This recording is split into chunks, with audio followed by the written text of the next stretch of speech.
Are you searching for the best in online black radio? Then go to blacktalkradionetwork.com, helping you filter through the noise. Real talk, black talk.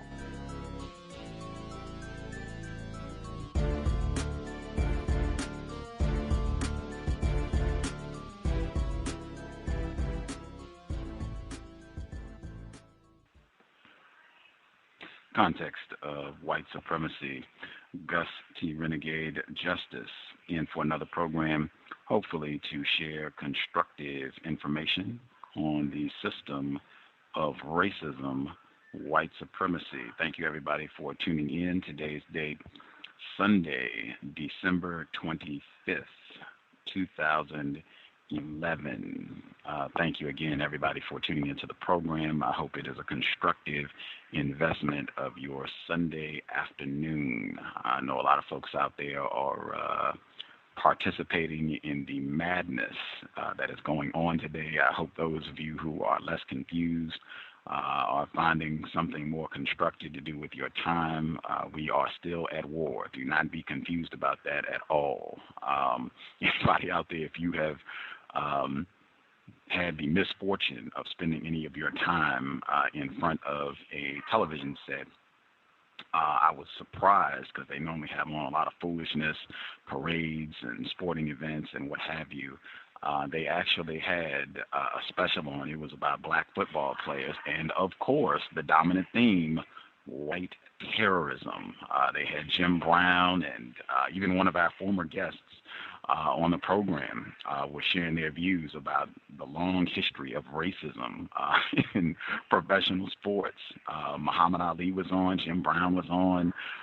It was very surprising. I was stunned to see them doing a major special on their history of tacky and trifling terrorism against black people on this day. But hey, that is what it is. Racism, white supremacy, every day, all day. That is why we are here. Our guest for the program, always a pleasure to have him visit us and share views, constructive, life-saving information. I just wanted to start with the definition. I think that's fitting. We always paying attention to words and their importance. The definition for serious, an adjective of a person, solemn or thoughtful in character or manner, of a subject, state, or activity, demanding careful consideration or application, of thought or discussion, careful or profound, acting or speaking sincerely and in earnest rather than in a joking or half-hearted manner. I want to actually read that one more time just for it to stick. Acting or speaking sincerely and in earnest, rather than in a joking or half-hearted manner. Third definition, significant or worrying because of possible danger or risk, not slight or negligible.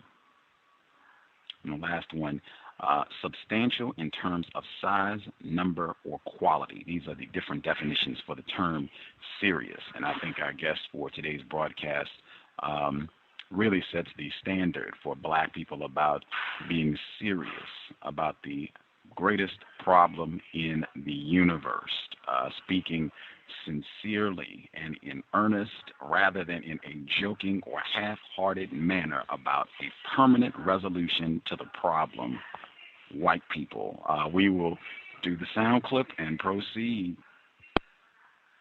Our people are very serious about not being very serious. Meanwhile, white people are very serious about playing hardball against us.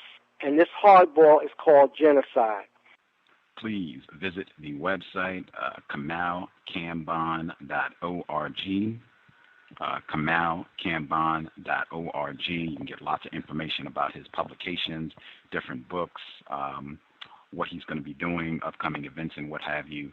lots of great info, and you can support. He has his invest button on the side. You can support his efforts to get a once and for all permanent solution to the problem of white terrorism worldwide. Always a profound honor to have him on the program. I know tons of people out there were ecstatic when they found out he was going to be visiting us today. Joining us live for the fourth time, our guest, Dr. Kamau Kambon. Dr. Kambon, are you with us? Yes, Black Liberation. I'm on speaker. Is it okay? Can you hear me all right? How about you give us a sentence or two, and that way I can hear if your volume is okay. I greet you with the famous words of Black Liberation, and the full statement is Black Liberation gets us from under white terror domination. I think that should be fine. At least for me, it's fine. If any of you out there who are listening in the chat room, if the volume is okay, you can let me know. If you're having a problem, the folks who are in the chat room on TalkShoe, if Dr. Kambon's volume is too low, just let me know, and we'll ask him to speak up. But you seem fine right now to me, Dr. Kambon. Okay, great. Wow. Thank you so much for... It's an honor, and I'm really humbled to be able to spend some of my lifetime with you in particular, Brother Gus, and those who are listening. I feel very humble, I can say again, because I don't have an opportunity necessarily to talk to many, many of our people, because many do not have the ability to hear. And it reminds me of a wonderful poem by Brother Listervelt Middleton, who is now an ancestor, a venerated ancestor. He was out of Columbia, South Carolina, and had a television program entitled For the People. And he wrote a fabulous poem, and I wish I could commit it to memory, but part of it says, he's talking to the children, and he says, understand what you hear and know what you see.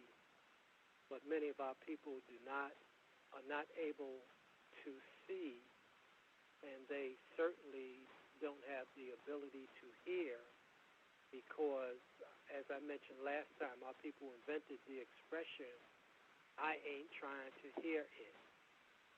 So, but nonetheless, I am pleased to be with you today. Again, as I said, the pleasure is ours.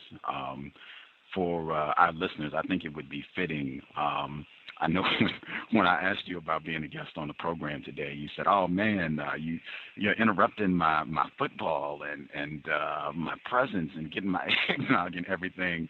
If you could share with our listeners how long it's been since you've participated in any of this madness, and why you made the decision to desist with participating in any, I think what you call them, horror days. Right. It actually, I did a program the other night, and a brother asked me an interesting question. He asked me what people influenced me, and when I thought about it, I really was not influenced by anyone. I can't point to a scholar or anyone in the community that counseled me. I just merely started to think. I mean, I always was a thinker. And I went downtown. This was in it was probably in the early 70s, 1971, 72, somewhere around there. And I went downtown to shop for Christmas. And when I got off the bus, there were thousands of brothers and sisters scurrying around and packages.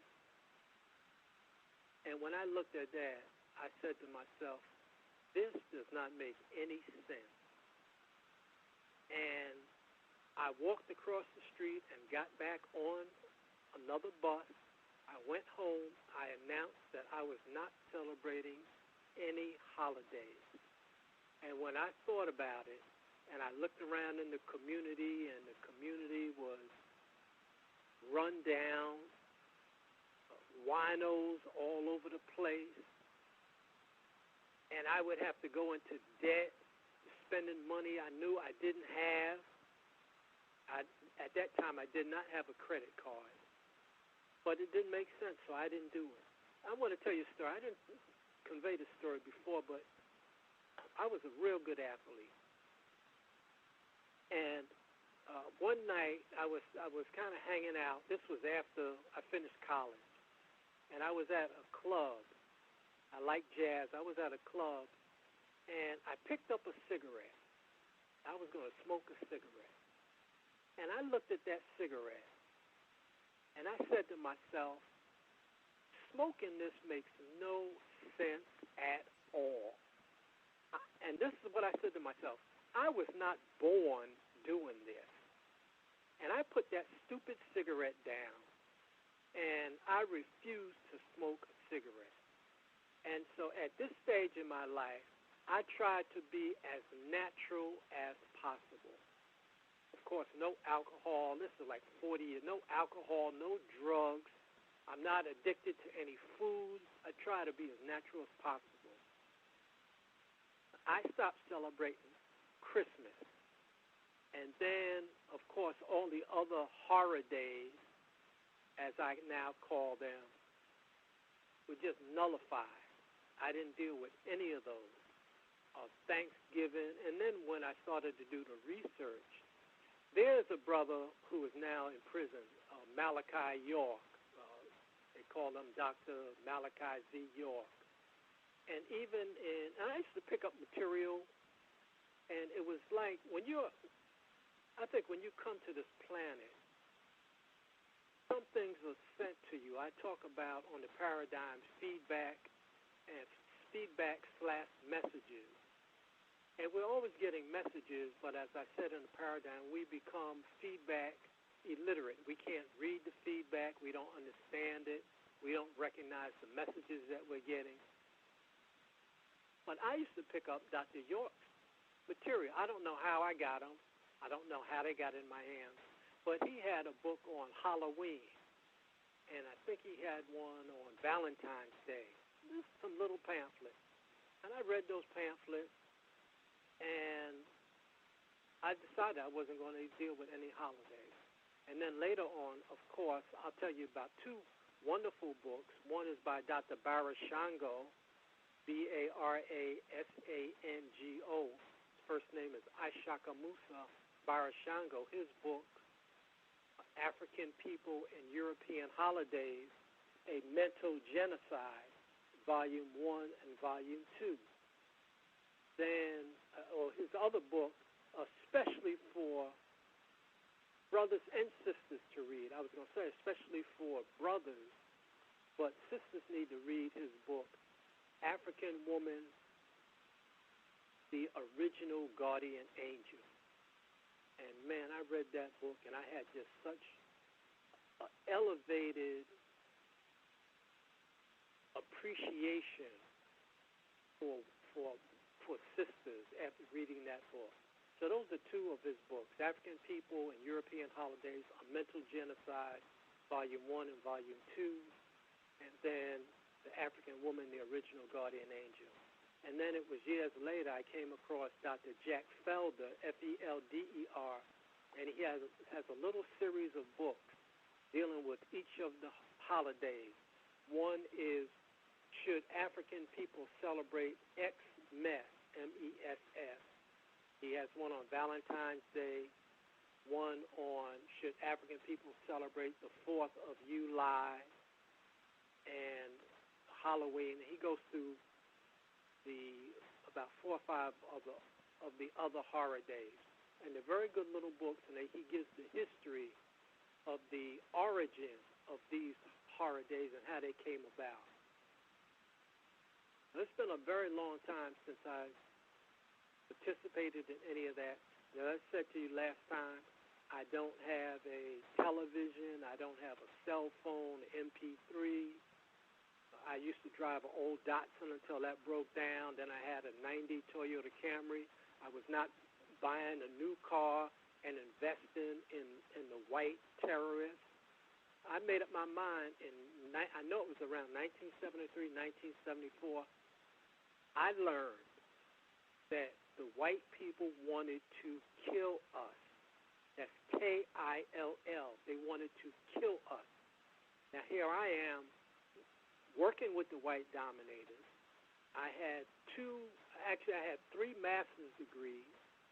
I was working on a doctorate degree. I was a nice brother, and I said, wow, man, I'm checking these people out, and I had one crystallizing experience. I had that experience firsthand, eyeball to eyeball. I said, hey, man, this is the same old game. And that's when I changed. I changed my name. I changed my diet. I read a powerful book. I mention it all the time, Survival into the 21st Century. And that book opened my eyes about the biological chemical warfare coming to us through the food.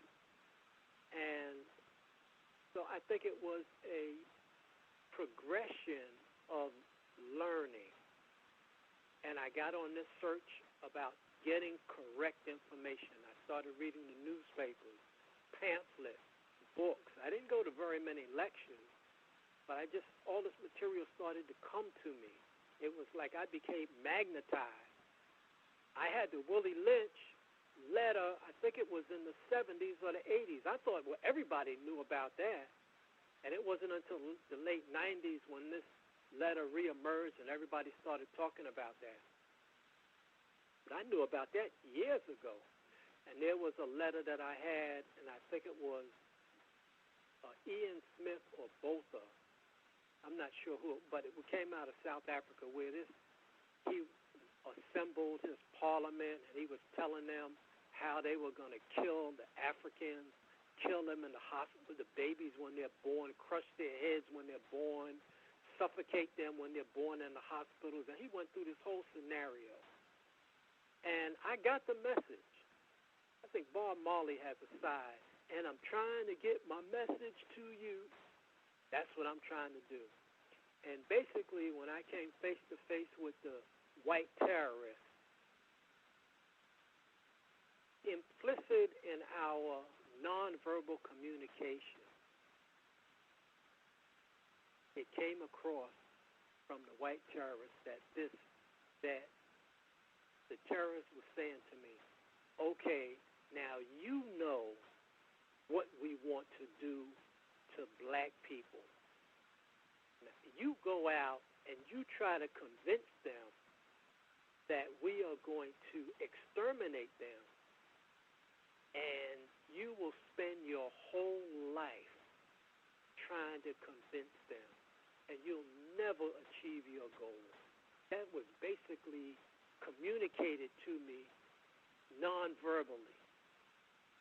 And it's much like the invasion of the body snatchers, where the guy's running around and he realizes that something is not right. Or the film, the science fiction, They Live, where when you put on the glasses, now you can really see the aliens. So it started economically, then I worked my way through the holidays, changed my diet, and I always kept up on information, but I dropped out in terms of putting the whole thing together because I was so busy being a slave, teaching at the black college, putting in all kind of time, never took a day off. When I left that school after teaching for 18 years, I had never taken a vacation day. I had never been out sick. And I went to the assistant personnel, and she ran it down. She said, oh, you got all these days, all this sick time, and I lost all of that. But that's how devoted I was. I would work during the so-called holidays, the summertime. I was in the Department of Education. I worked all the time. When people weren't there, I was there working. So it goes back to this thing about the holidays. I really don't even want to spend my time waste my time talking about this. Our people are so up to date, cosmopolitan, so hip, so fly, so modern, and these whiteys are still running this game on us. There's a tape by this white guy, Dr. Deagle, Deagle. The tape is entitled Connecting the Dots. And on this DVD, he is talking to a group of white people, and he's saying that the U.S. government, that there's a shadow government, that they have underground cities, I think out in Arizona. So they got these underground cities. They're storing food. There's a seed bank. If you go online, you can see that there is I think it's like an international seed bank where they have all the seeds on the planet stored in the seed bank in case a calamity happens. Then at least they will have seeds to come back and grow food.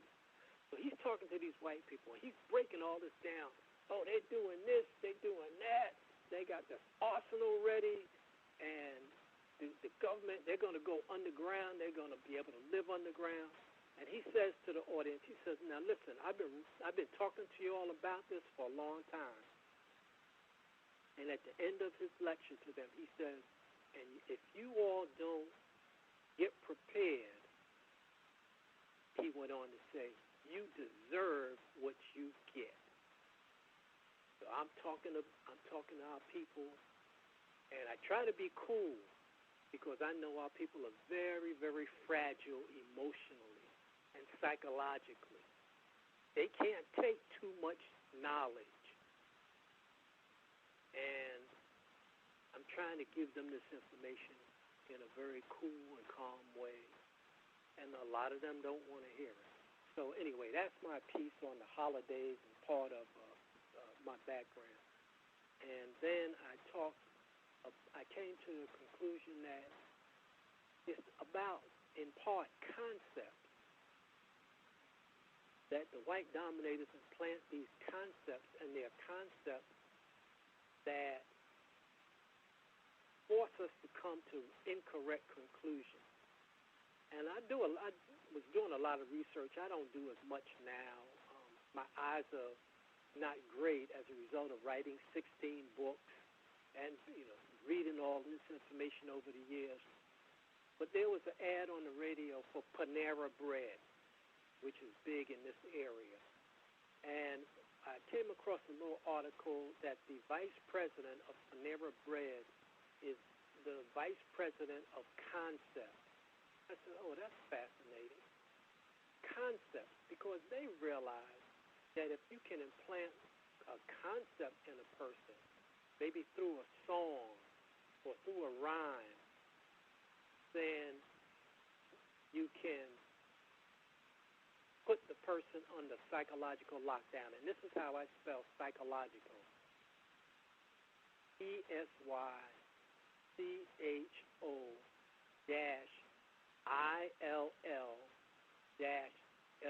psycho-ILL-LOGIC. Psych-ill-logic. And a lot of our people have ill logic, means that we come to incorrect conclusions. And today is this so-called X-myth. This is based on mythological. That's MYTH-ILL-LOGIC. Myth, ill logic. And our people created, we're illin'. Yeah, we're illin' and we're chillin'. Yeah, I know we're illin' and we're chillin'. We're doing more illin' and chillin', and we're going to be off the planet illin' and chillin'. So that's my little piece on these so-called horror days. But you can pick up on those books if you're still interested. I wouldn't even waste my time reading about that garbage, about sort of holiday. It's a big scam. America itself is a big scam. First of all, there's a difference between America and the USA. The USA is a corporation. This man that's in the White House now is the president of the USA Corporation. And that's why he gives every year or so a State of the Union address to the members of the corporation, to the stockholders in the corporation.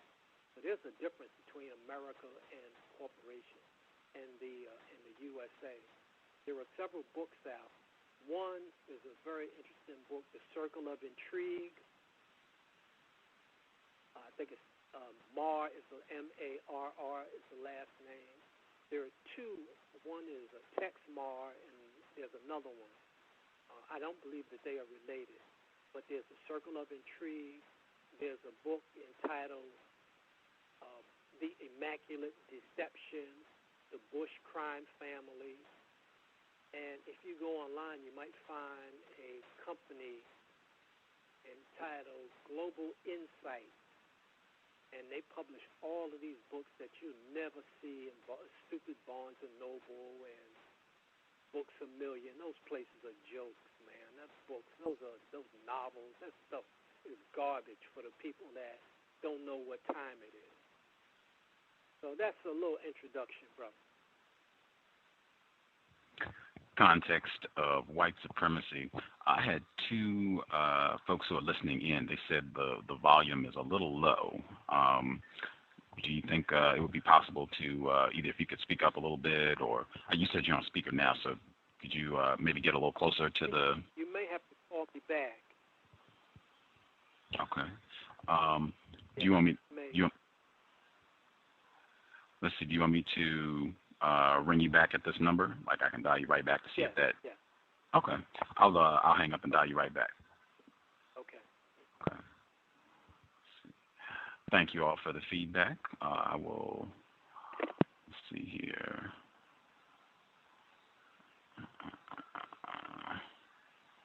All right. Shouldn't take me more than 30 seconds, hopefully. Back on the line here.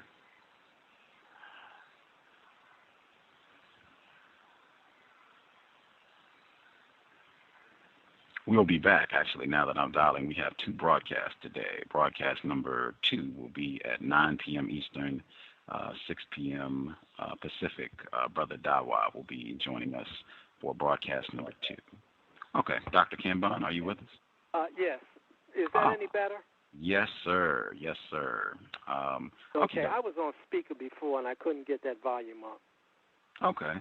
I hope this is better for the folks listening in. Should be good now. If you all have any other problems, you can shoot me an email or just write it in the chat room for folks who are listening in. Okay. I'm going to try and get to some of the books as well as if folks who are dialed in, if you all have any questions.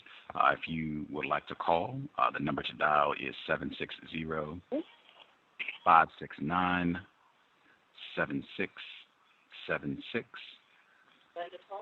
No, yes, I'm listening. Yeah, the same thing that I was doing online, except I'm doing it on the phone. I just freed up the computer. Hello? You can use it if you need it to.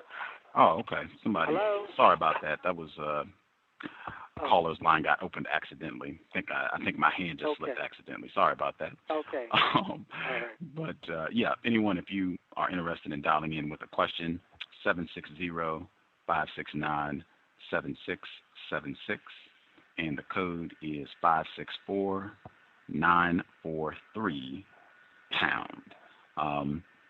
I will, and if you dial that line, if you have a question, press *6.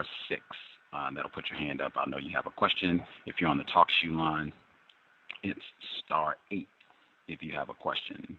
I want to try to give you an opportunity to let people, give them a little bit more information about some of the books that you have published. As you said earlier, 16 books that you've already written.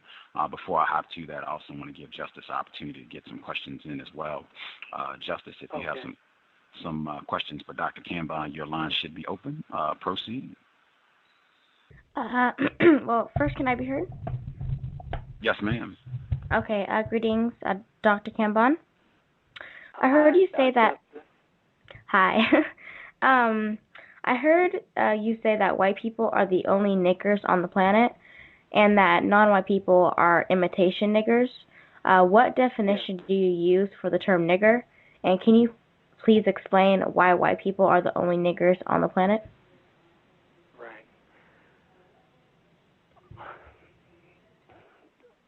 there is in psychology, I'm sure as Dr. Welsing has pointed out many times, the concept of projection. Projection is where a person projects his or her personal negative characteristics onto someone else. A person who is projecting might put blame on someone else for their own inadequacies. Consequently, from what I could uncover, the first person to use that word, nigger, was a white person. And to me, my definition is to be a nigger is someone who has the power to destroy the earth, to pollute the water, to dump chemicals in the ocean, to go whaling and kill whales that are already an endangered species. They will put fluoride, knowing that it's lethal, into toothpaste. They will put mercury into amalgams or fillings to put them into a person's mouth. All of these things they do to destroy. Their whole MO is death.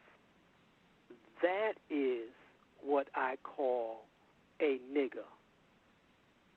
So a nigger is anyone that you will bring your beautiful children to a school to have your child so-called educated and put your child in the hands of a white female teacher, and that white female teacher moves on to destroy your child emotionally, intellectually, to cripple your child spiritually.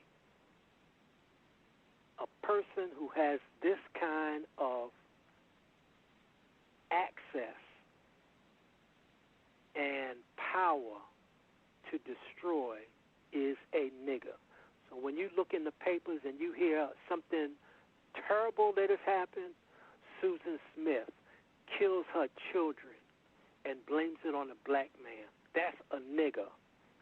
Charles Stewart in Boston kills his pregnant wife for the insurance money and says a black man did it. That is a nigger. And the list goes on and on. The two females that had the beef with the white guy I talked about last time, they killed him and cut him up and ate him. That is, only a nigger would do that. So when you hear of these crimes, of this deep pathology, only a nigger will be able to do that. And then they project Jeffrey Dahmer. That's a nigger who lures people, black people, into his cave and kills them and cuts them up and puts them in the refrigerator. There's a tape I mentioned before, Iceman Inheritance, about this guy who was working for the syndicate, where he would cut up people with a chainsaw. And one incident where he cut him up with a chainsaw and put him in a barrel and left him in front of a bar and drove by every day. That constitutes, to me, a nigger. So these crimes, this pathology, when the white dominators went into Panama, if you see the film Panama Deception, where they killed, I think, about 30,000 Panamanians, and they brought in these new lethal weapons. They said that there was one weapon where they shot at this guy, and the guy's skin just melted around him. Another guy, they shot him, and they cut him in half. So they were trying out these new weapons. This is what a nigger is, and I hope that our people can finally get that straight. Recently, this guy, Common, put together this piece with Maya Angelou. I haven't heard it yet, but she's supposed to be running this thing and poem, and at the end of it, he says nigger or my niggers or something. I wish these guys would get this thing straight, that African people, black people, are not niggers.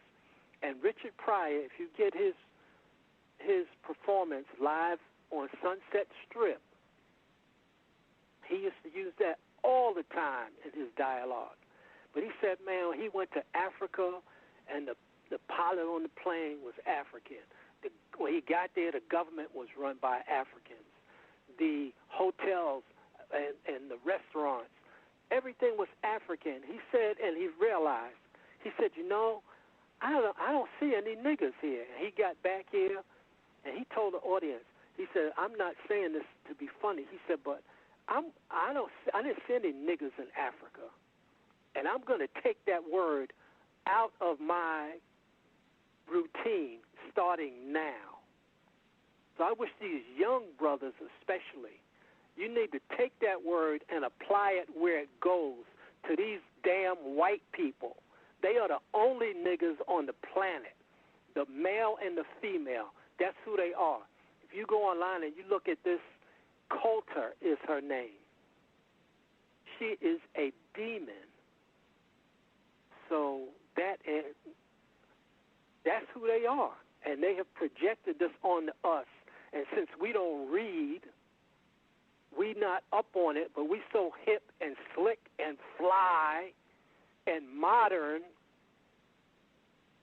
the whitey just tricked these young guys. They say, oh man, you got all these degrees, you don't know what's up. I said, yo man, let me tell you what's up. There's no generation gap. There's an information gap. You don't know what time it is. You better get on it, or you're going to be in prison or in the ground. That's what's up. You better start listening and learning and reading. Or if you don't know how to read, you better learn how to read and get some real messages. I get all these young brothers and sisters calling me, oh, we got an urban novel. And I said, you take that crap. You spending all that money and time and paper to write about that garbage. You write about something that's going to get us free from under these white dominators. That's what you should be writing about. Your whole life should be devoted to trying to get us liberated from this madness that we are involved in.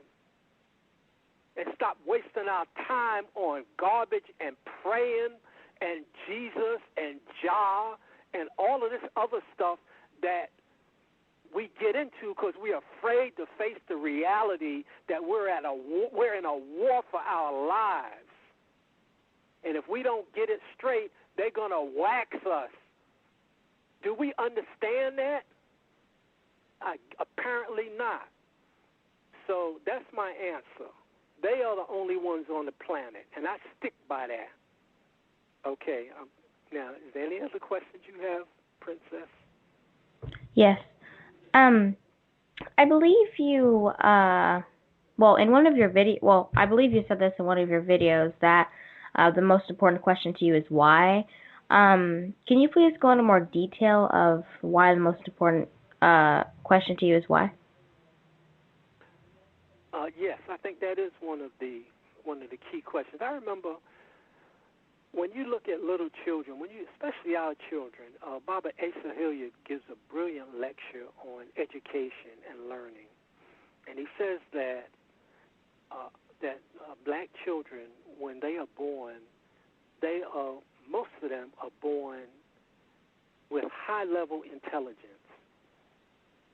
Not only high-level intelligence, but they have greater dexterity, greater mobility than all other children.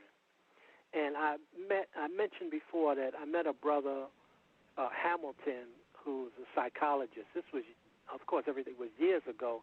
And he said that when he was doing research, he found out that over 50% of all black children who are born intellectually gifted. And when you're around little children, they're always asked, well, why is this? Why is that? What is this? Why is that? And then we kind of shush them. But we have to start getting back to why. Why are we doing this? Like I said, I had this cigarette in my hand. I looked at it. I said, why am I doing this? For what purpose? What will it achieve? So why? Why am I going to the mall? Why am I going to the concert? Why am I going into debt? Why do I like this alcohol? Why do I like reefer? Why?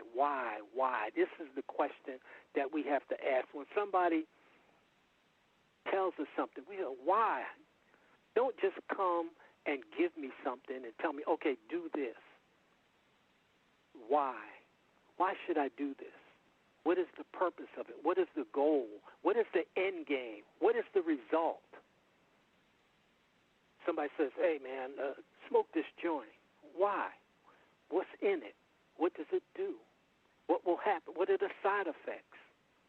So why is that's one of the important questions. There are many, but as adults,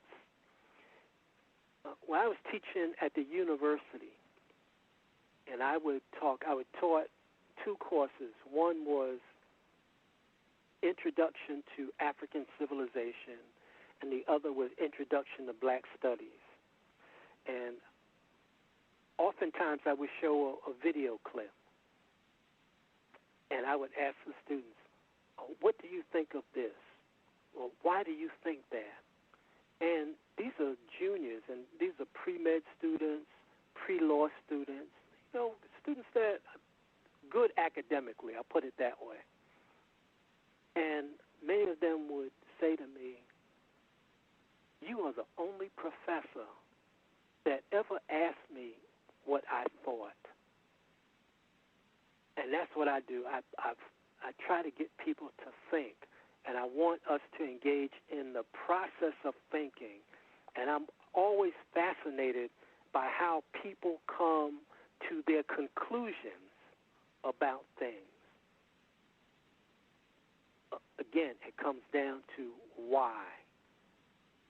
You ask a cop, why are you stopping me? You ask the teacher, why are you giving me this assignment? Why should I celebrate this holiday? Why? Why is this politician trying to pass the National Defense Authorization Act? Why are they doing this? So to me, that's in part the foundation upon which we start learning. So as our children get older, that curiosity, that's what it really is. Why talks about our curiosity, and as we get older, our curiosity is crushed, and we stop asking why. We just become zombies, what I call Borgs, B-O-R-G-S, or Zoids. We become Cesspoolian Steins. We just go along with the program.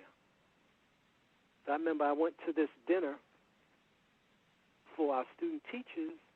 I'm sitting there, and the professor, the head of the natural science department, he says, well, Kambon, why aren't you eating? So I tried to be cool. I don't want to get into dialogue. There are about 8 of us around the table. He keeps sweating me about why I'm not eating. I said, listen, I don't eat out. That's my rule. I don't eat out. And especially in a place like this, this hotel. I don't know who's in the kitchen. I don't know what those people are doing back there. So I don't eat out. The woman comes to give me water. I don't drink the water. He says, well, come on, why? So I start breaking it down. I said, let me tell you this. This meat, I run down a thing about the meat. Leslie Stahl on 60 Minutes did a piece years ago she interviewed meat inspectors. And the meat inspectors are there saying, we can't inspect the meat. It goes by too fast, and so-and-so. And then there was one on chicken. And, the chicken is filthy. And when they open the innards and the into the vat, and that becomes fecal soup. So all of these things I'm breaking all this down to her.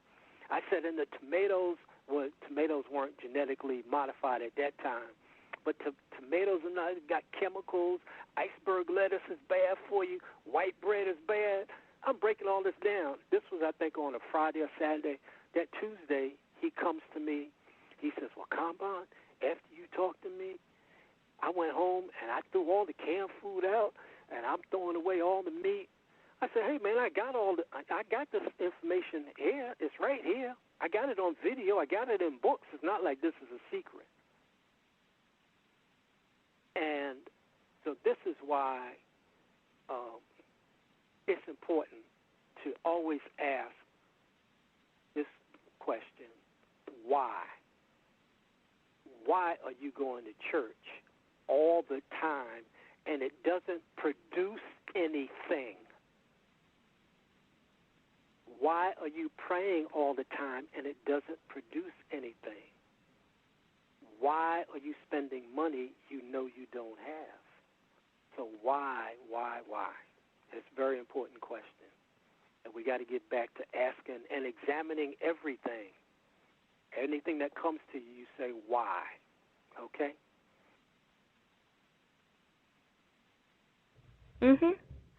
Why is direct and indirect war why is direct and indirect war practiced? Say that again. I didn't hear it. Why is direct and indirect war practiced? Oh, why is direct and indirect war practiced? Yes. Well, that's very interesting because just within the last week and a half, it was disclosed that the U.S. is involved with a covert war against Iran. There was a little story that came out several weeks ago about the ambassador was assassinated in Saudi Arabia, and Israel is really pumping up this idea about attacking Iran because of their nuclear weapon capability, and etc.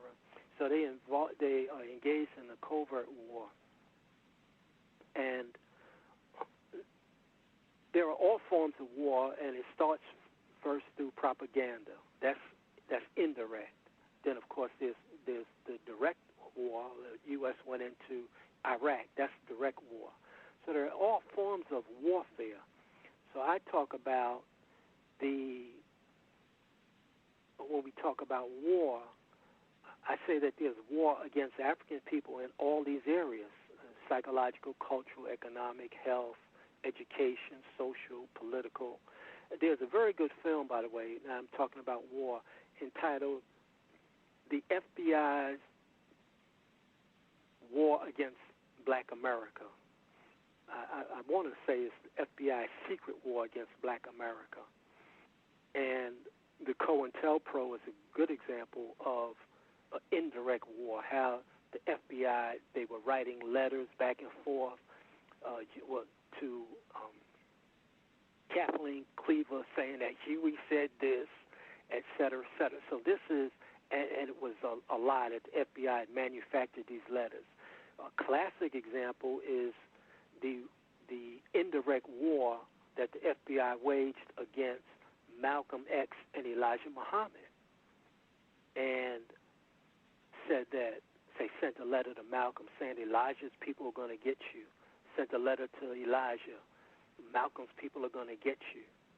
So all these were manufactured, you see. So this is part of the indirect war.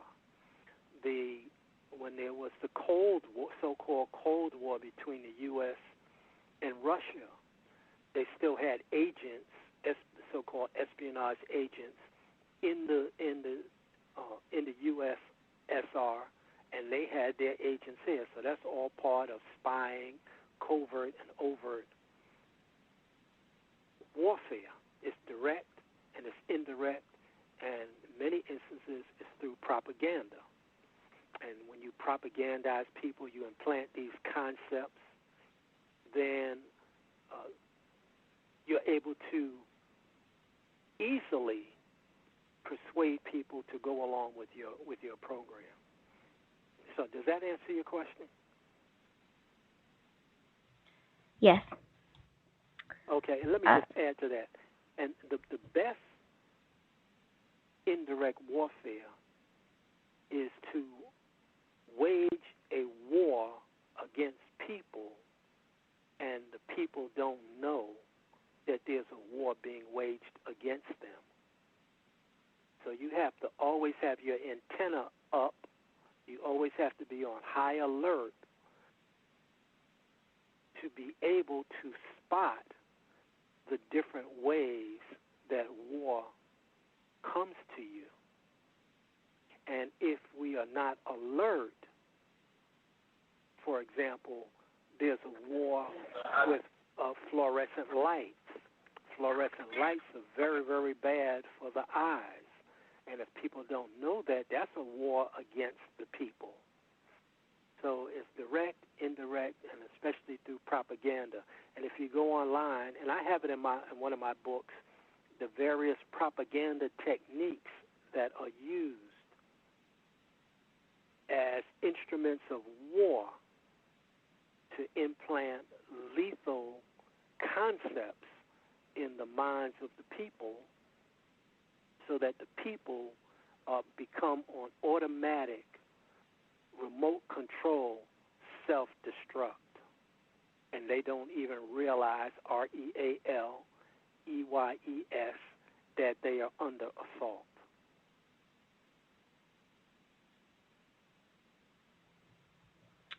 How did the confusion of non-white people start? How did the confusion start? Yes. Well, yeah, of non-white people, because, yeah, yeah, you're right. That's very hard to answer. How did it start?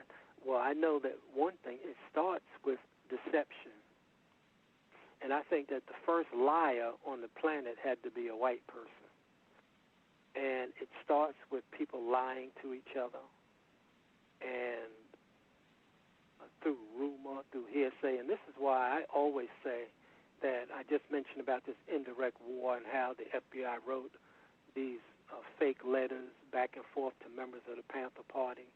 That's why I always say that if you have a problem with someone, you should go to the person directly and say, you said this, or I understand this, not in a confrontational way, and make sure that the information that you have is accurate.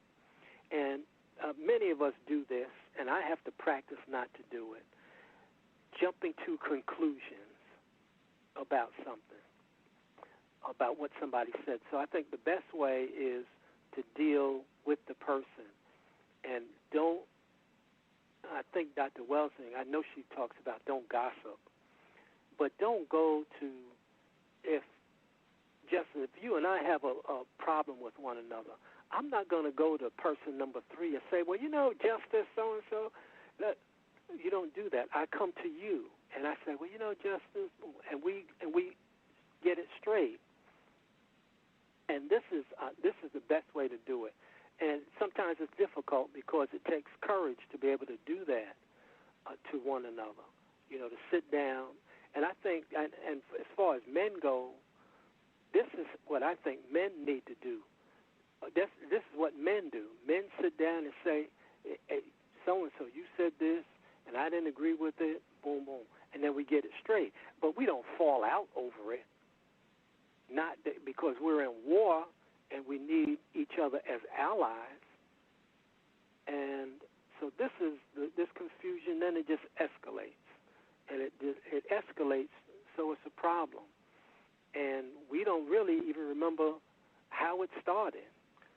So I can't answer when it started, but I know that when you go back to ancient Kemet, and we started, and the invaders came in, the Hyksos, the Persians, the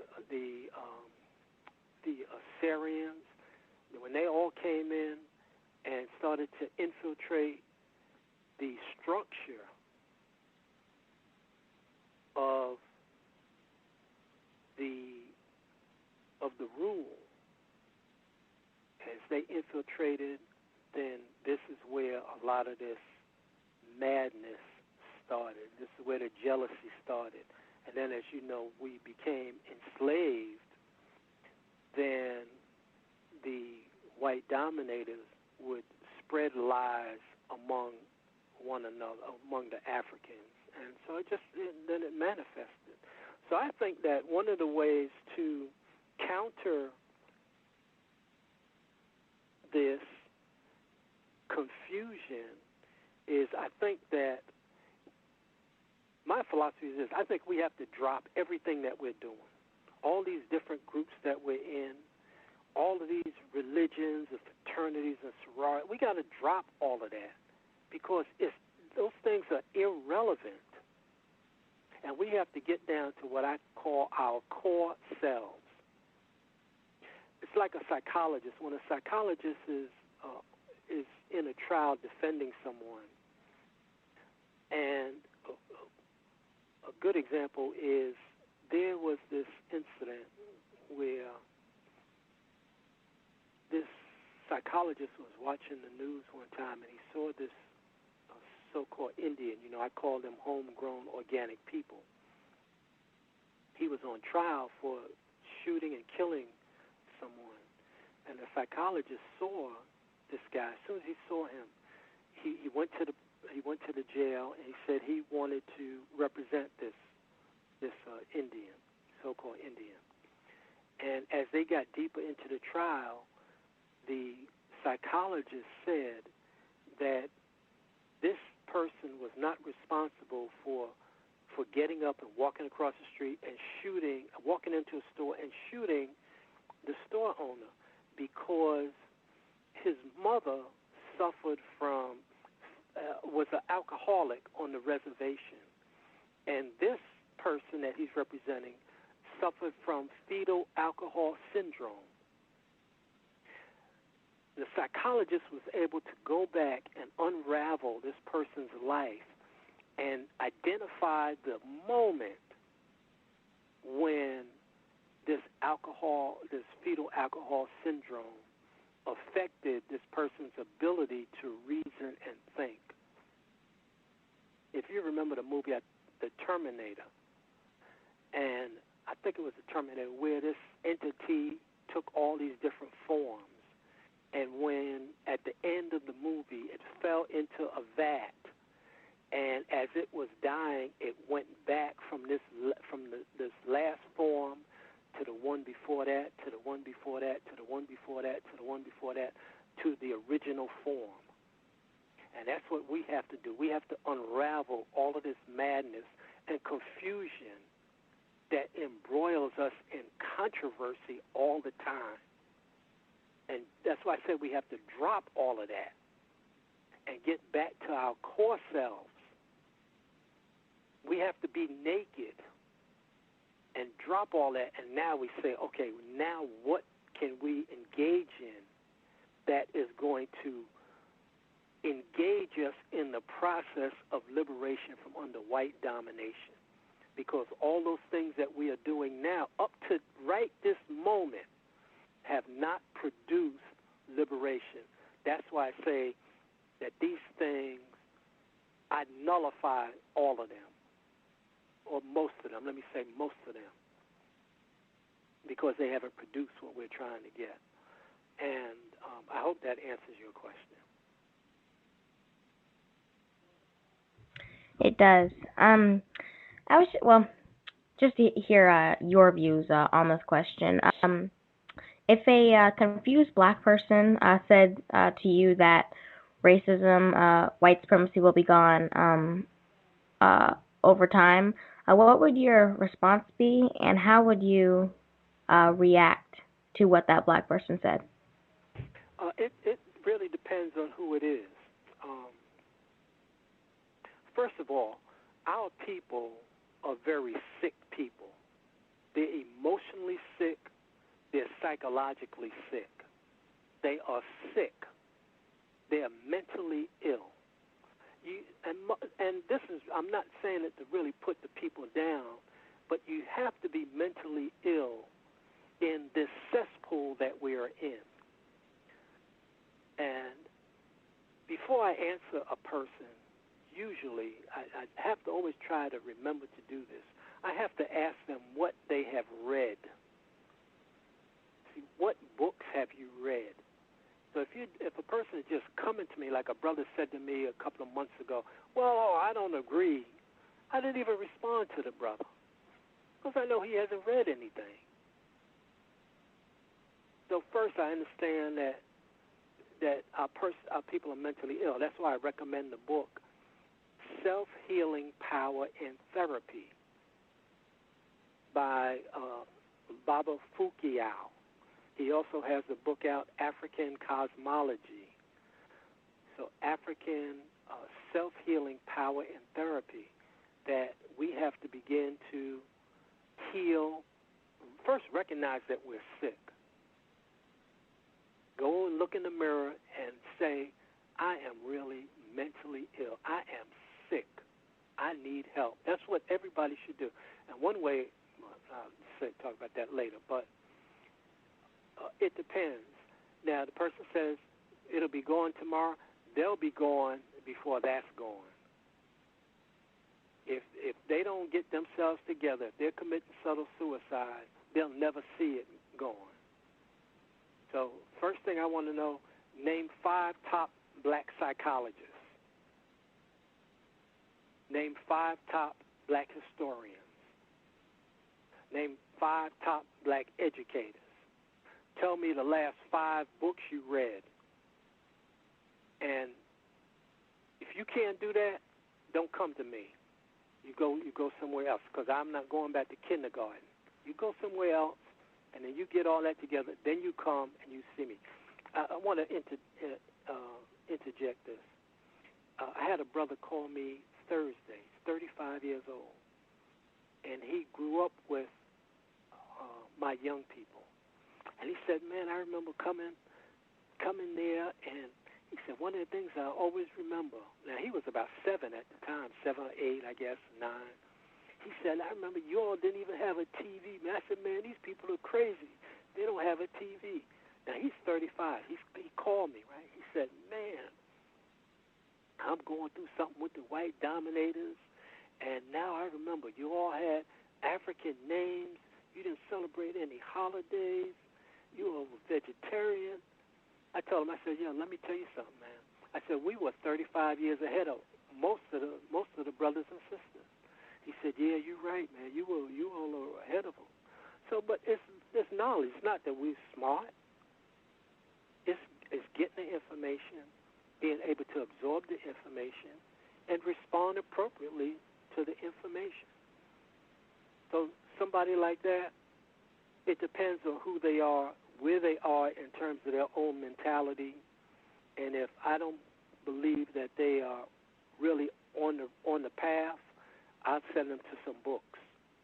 You go and read some books first, then you can come back to me. Okay?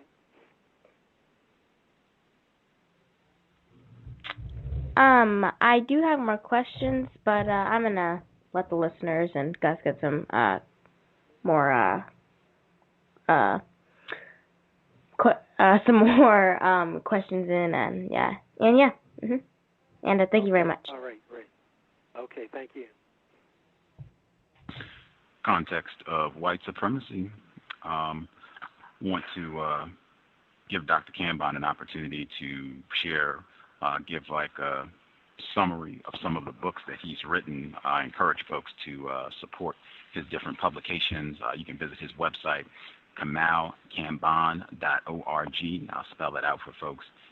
KamauKambon.org.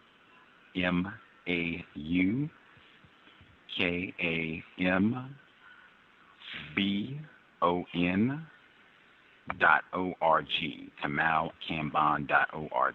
Visit the website, see the titles of the books he's written. As I said, you can get other information, events that he's going to be participating in, as well as investing in his efforts to get a final resolution to the problem of worldwide white terrorism. Some of the books that you've written, let's see, I'll start with this one because I just think this one is really important. Tips on quick and easy ways Africans can commit subtle suicide. Any thoughts you would like to share with our listeners about that particular book? Yeah, that I was thinking about it. I wrote that book, and it's really supposed to be reverse psychology. But the idea was that I think I was pissed off at black people at the time. And I said, look, you brothers and sisters are really messing up. And if you're going to be on this team for us to win, you have to do the right things. But if you insist on doing things that are going to block us from achieving our goal, then let me give you some tips on how to accelerate your own demise. So if you want to smoke cigarettes, instead of smoking 5 cigarettes a day, smoke 10 packs a day. Instead of drinking a pint of alcohol, drink 10 gallons of alcohol, but get out of the way and clear out of the way so that we can field a team that can help us win in this war that we are in. And I think that's one of the books. I also amplified the idea of we have these different selves, selves. And then in that book in particular, I put news articles in, which, for example, I remember there's an article, I think in that book, about excess deaths by Dr. Thomas Malone from the CDC. And at that time he says 60,000 black people die every year that don't have to die, and he listed the reasons why we die. So I was hoping that maybe doing this in reverse might have an effect on people. I was thinking about it last night. Dr. Ben has a book entitled, and his birthday is December 31st. I think there's going to be a big event honoring Dr. Ben in New York City in the Bronx. So we want to try to tap into that information and support Dr. Ben. His book is entitled From African Captives to Insane Slaves. And I was thinking about it. I think he was probably very upset with our people when he wrote that book. And tips on subtle suicide, I think I was in the same frame of mind, being very upset with the self-destruction that was going on among our people. For folks, if you are listening in and you want to get some of these titles, you can visit abibitumikasa.com and you can get an ebook of several of these titles. I put the link in the chat room just now, abibitumikasa.com. The link is in the chat room. You can just click it, go there if you want to get some of these titles in ebook format. This is a three-parter. And I think this is extremely important. I know I've shared with you before, Dr. Kambon, that my parents, they didn't really give me any information about white terrorism, racism, white supremacy. I suspect they're highly victimized and that they don't know very much about racism, white supremacy in detail. Your three-part series, You Should Be Ashamed of Your Duped Parents. Can you break some of that down for us? I think that's it really talks about that our parents and our mostly our parents have been tricked by the white dominators, and I say that not to put our parents and grandparents down. It's that we have to keep in mind we're fighting against scientists. I mean, people who sit down in rooms and think about how they are going to trick people, and they're very scientific about their approach. You know, they study us. There's a book by, I think it's Tyrone Power, The something about he was a former FBI agent. I think it's Eyes to My Soul. I don't remember the exact title, but in it he talked about, we got an interview that he did. He said the FBI, they sit down and they have a whole profile of the mentality of black people, and they know how they're going to act and react because they set up these scenarios like an experiment. So we have been tricked. They trick us in school with the concepts of justice, democracy, fair play, equal justice. So we grow up thinking that that's real. And duped parents, it really goes from A to Z. I have so much information. Part 1 is, I think, about 105 pages, but Part 2 is 330-something pages. I have pictures and color dealing with so many different topics. You can open the book at any page and learn something that will really help you. And I have websites that people can go to. For example, I like to mention this letter by Swinton. I think it's in that book, where he talks about the journalists and news writers. They don't have any heart because if they told the truth, they know they would be out of a job the next day.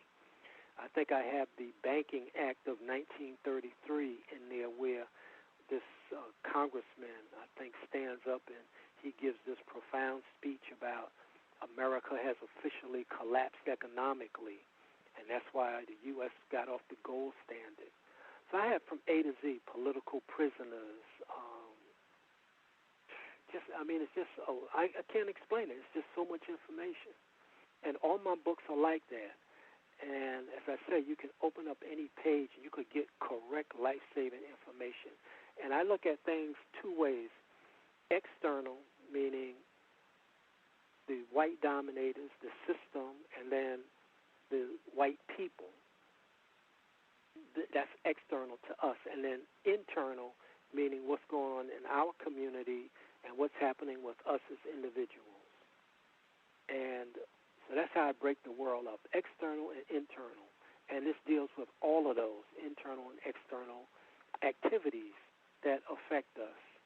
I deal with black political prisoners. I have a real good article in one of those Duke Parents books where it talks about this General Amherst and this issue about whether the white dominators gave smallpox to the homegrown organic people called the Indians.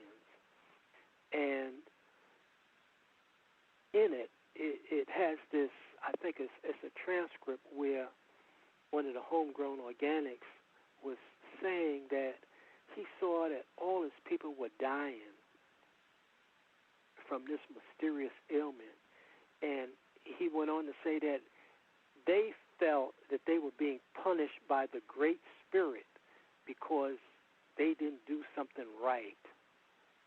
And I took that. I said, wow, this is very fascinating that they thought that it was the Great Spirit that was punishing them, when in fact it was the diseases by the white people that were really killing them.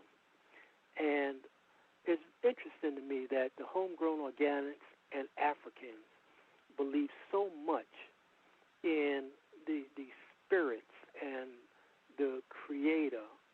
My son points out very astutely that we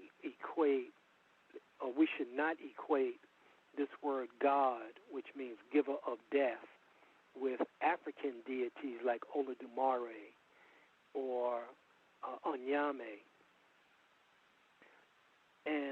But the people that have won their battles against the white dominators, I don't hear them talking. I don't hear them having to have to dance and drum before they go in to fight, the battle. One film in particular is the Battle of Algiers, which is a very powerful film. The other one is what the Vietnamese did. You don't hear them talking about these same things.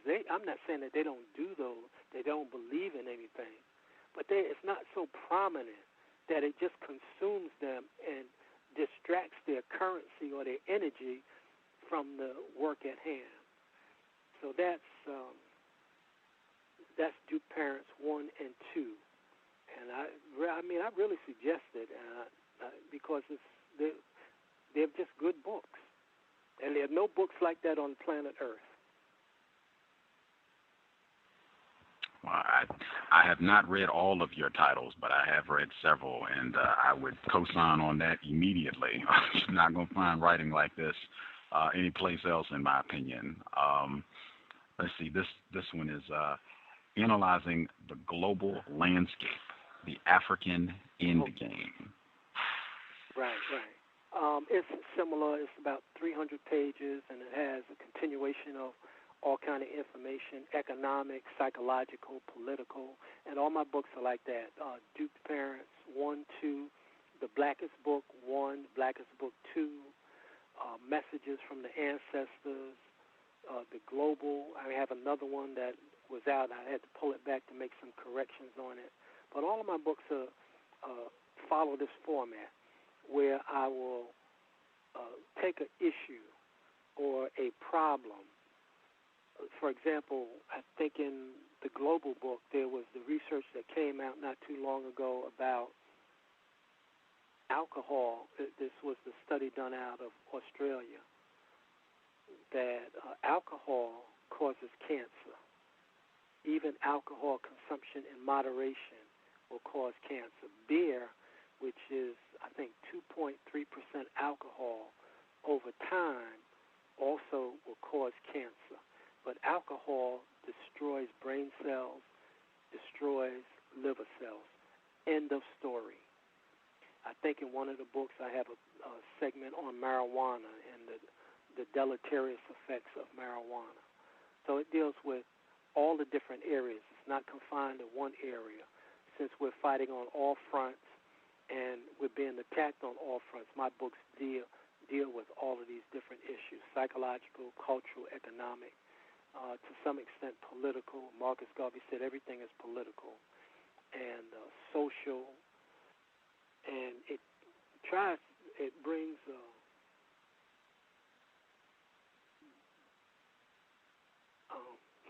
brings a great clarity and understanding to the things that we should, I think, be trying to be try to understand. And one thing my books do, they force us into a conceptual corner and force us to come to conclusions. So on the paradigm that we talked about in one of our earlier sessions, genocide, democide, subtle suicide, under Black liberation, one of the key elements, I think one of the first elements, is that we have to learn to come to conclusions about what we are doing and what we have done. In other words, has what we've done produced anything, or what has it produced? Now, I know some may not dig this, but I was thinking about these Kwanzaa celebrations are getting ready to kick off. And in this area, there are some Kwanzaa celebrations. I'm not going to any one of them because they've been co-opted. They're real bogus. The people that are running them are jive people. I say that because when we did Kwanzaa, which my family started in the 70s, adhering to the principles, we practiced the principles, we lived the principles. Umoja, Kujijakulia, Ujima, Ujamaa. We practice them all the time. Where we shop, what we do, all the time we practice those.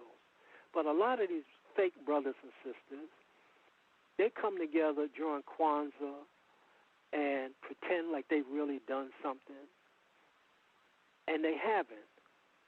And that's why they have made Kwanzaa a big joke. It's disgraceful, because all year long they've been jiving, spending their money with white people, talking bad about each other, and backstabbing, lying, not taking care of their family properly, not taking care of themselves properly, and now they get together for a week and front like they really down. So that's why I wrote on the BB2 Mikasa a couple of years ago. I don't go to Kwanzaa because they haven't produced anything. So I maintain, let's not keep doing something 10, 15, 20 years. It makes us feel good, but the question, what has it produced? In this area, there's a women's empowerment. Thousands and thousands of sisters go to this empowerment. So we went, the first couple of years, set up books. And I said, at the end of, I think the second time, okay, now, this is like the third women's empowerment. I think they're up to like 15 years or 17 years now. I said, but at the end of the first or second one, they said, okay, now, these are our goals. We want to raise enough money that we can build our own convention center so we don't have to come to this white place. Or we want to open up a incubator for small businesses to get started where we will all share photocopy machines, internet, etc. But they should list some 4 or 5 goals. And then the next year when they have women's empowerment, they say, okay, last year we said we were going to do this, this, and this. Here's the report. This is what we achieved. But to have a perpetual women's empowerment, feel good, everybody get together, oh, that's wonderful, and not achieve anything, it's a waste of time. And all we're doing is supporting the white dominators, paying their mortgage for their civic center. So we better get serious. So those are what my books deal with. I force us, if they want to hear it. If people don't want to hear it, I'm cool with that. But, just let me know you're not down with this, and you go and do what you're going to do, and you'll find out whether it's the truth or not. See, we all have an expiration date. We have a born date. We were born on such and such a day. We have an expiration date. And when we expire, they put the born date, then they put a dash expiration date. The question is, what did you do between born and expiration? What does that dash represent? So now I was thinking about it. That dash, for some of our people, like Ida B. Wells, I would go to her tombstone, and instead of that dash, I would put a perpendicular. I would make it a plus sign, and I would put right above the plus sign 100, plus to the 100th power. That's how powerful that sister was. So I asked, what sign are we going to put on your tombstone? Is it going to be we could put a lot of brothers said we're going to put less than, the less than sign. Or we could put the greater than sign, you see. So that's what my books deal with, man. I wrote these books. I say, I write them for me. I want to go back. I say, hey, man, was I right or wrong? So far, man, I look at my books and say, wow. I got people calling me all the time. Just straight up. Man, you know what you said so-and-so, and you were right. Man, if I had $1 for every Negro that called me to tell me I was right about something, man, it's like them whiteys gave Mitt Romney, talk about fundraising, $10 million in a weekend. $10 million in a weekend, as you heard me say before, white people put their money where their mouth is, and black people put their money where their minds are. Potato chips, jumbo TVs, movies, concerts, parties, gospel cruises. So, hey, like Dr. Deagle said, hey, you deserve what you get. Okay, so those are my books, and I'm out of, well, I do have the last book. That book is not for everybody. I have copies of the Declaration. I don't have copies of any of the other books other than in ebook form. I'm looking for a printer that's trustworthy that can print my books so I can get them back out. Wow. Context. And I'll also add, brother, my books are, they're expensive, but compared to what? I mentioned in one of our discussions, Jewel Pookrum shows these books $650, $675. I have a friend that bought a book. I think the book was $700. So, and Dr. Clark tells a story. He was looking for a book, and he had to send somebody to D.C. to a rare book place, and he was lamenting. He said, man, I had a chance to get the book for like $12 or $15. He said, now the book is like $150. We had a book in our store entitled Africans Who Wrote the Bible, and it was like $29.95. The book went out of print, and I understand now the book is like somebody called me. He said, oh, the book is $250 online. I wouldn't buy the book now because it's bogus. Africans Who Wrote the Bible, that's like a waste of time. But you get the books while they're available, because especially hard copies, you could do digital. And I advise, if you get my books, print them out. Take the time, print them out. Go to your job and get them printed out, and so you can always have a hard copy. Context of white supremacy. Again, our guest, Dr. Kamau Kambon. I want to give out the number again, folks. If you want to call in, if you have questions, the number to dial is 760-569-7676, and the code is 564-943#. One question I did want to ask, this is from your book, The Last Black Man Standing. This is on page 37. You write, what really kept my people from listening to me and thus surviving was not my chiding, but their own refusal to want to learn. Consensus ignorance, their lack of reading relevant materials, and their own cemented hard feelings toward me and toward one another.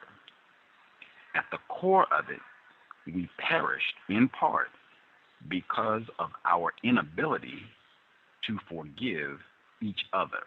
And you have the last phrase of that sentence, forgive each other. You have that in all caps. And then you have a short paragraph by Kenneth Cloak talking about forgiveness.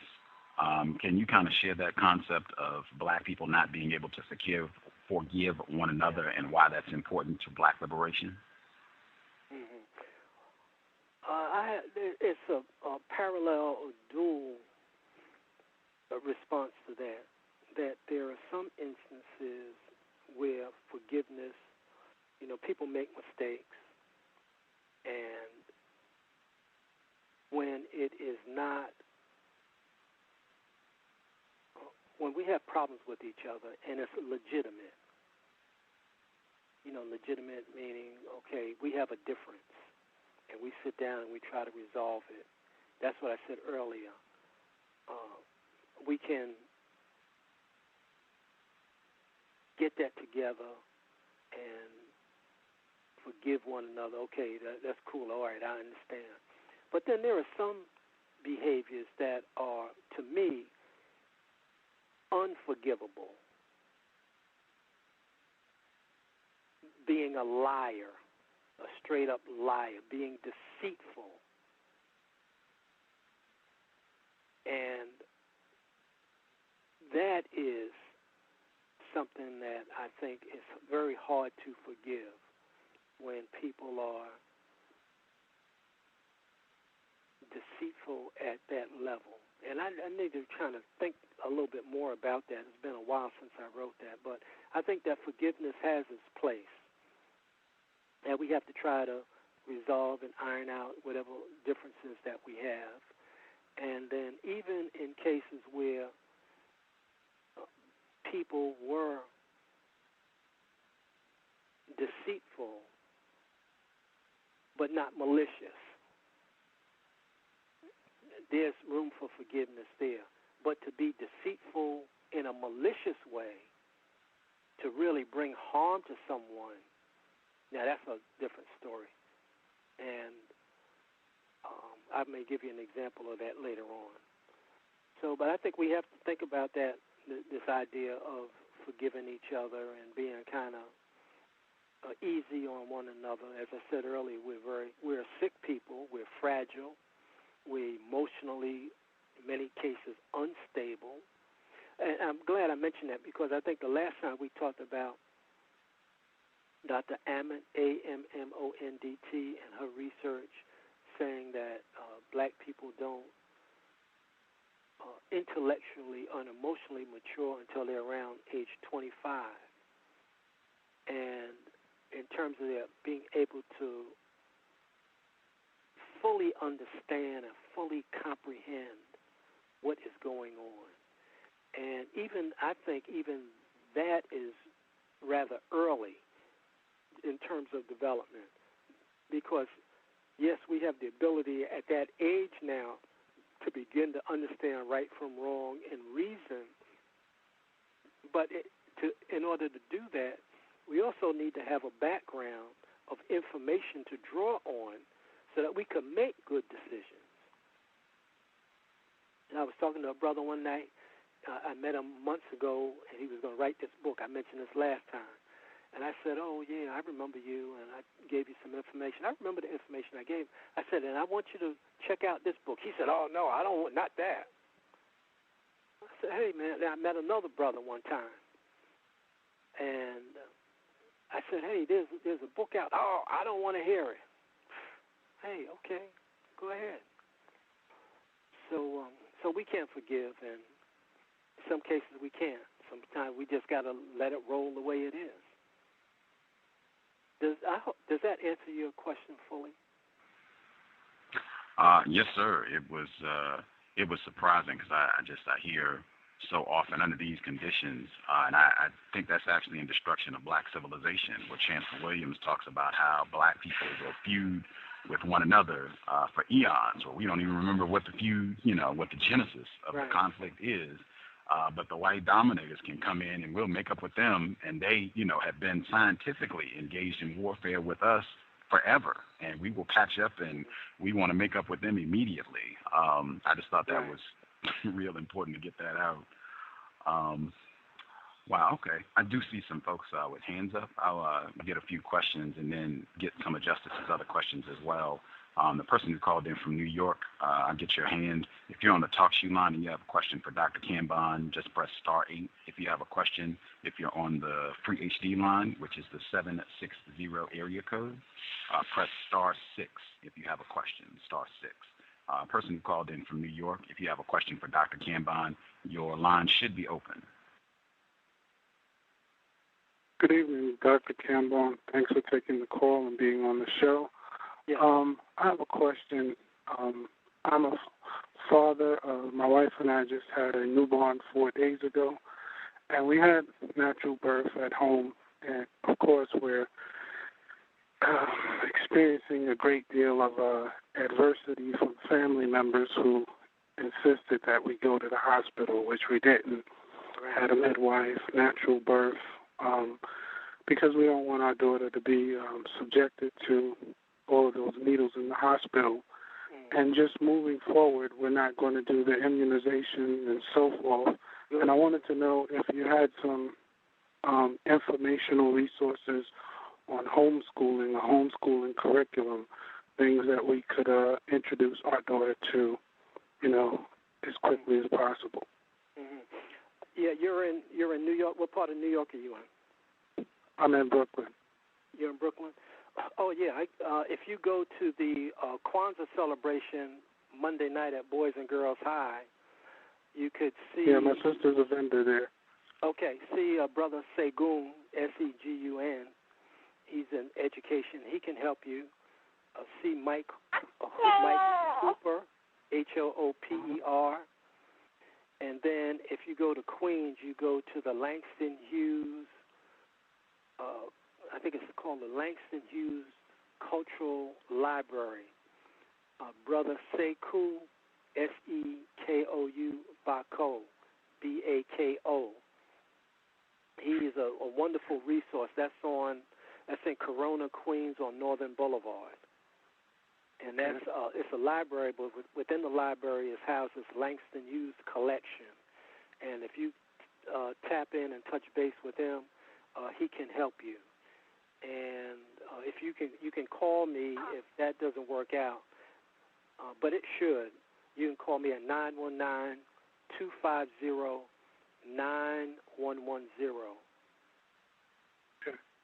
And thank you. I appreciate it. And I'll give you, when you call me, I'll give you the name of a wonderful naturopath or herbalist doctor who can really give you some great advice about what you're doing. You know, in terms of the development. Thank you. I appreciate it. Okay. All right, brother. Thank you. I should add, call me between 2 and 5 p.m. Tuesday, Wednesday, or Thursday. Okay. Thank you. That's Eastern time. Okay.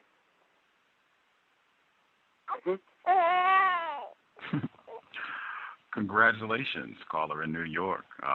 Sounds outstanding. Beautiful. Natural childbirth. Got to salute that one for sure.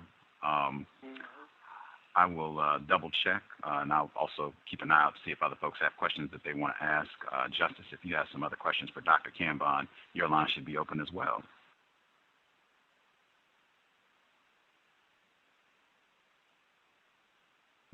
Can I be heard? I think I might have. Okay. What are some ways of how non-white people can find the truth about Christmas? I mentioned the books that they can get by Dr. Barashango, Barashango, Ishaka Musa Barashango, and his book is African People and European Holidays, A Mental Genocide, Volume 1 and Volume 2. And then the books by Dr. Jack Felder, Felder. And you can find, he's a retired biochemist. You can find him on 125th Street across from the Apollo. He may still have his books in print that you can touch base with him to try to pick up on his books. His books are very good. He also has 2 books out, 3 other books entitled Who Really Killed Malcolm X, another one entitled Who Really Killed Martin Luther King, and the other book is the Statue of Liberty book. The original Statue of Liberty was black. He's really very, very good, and that's a brother you probably want to get on your program as well, Dr. Jack Felder, Felder.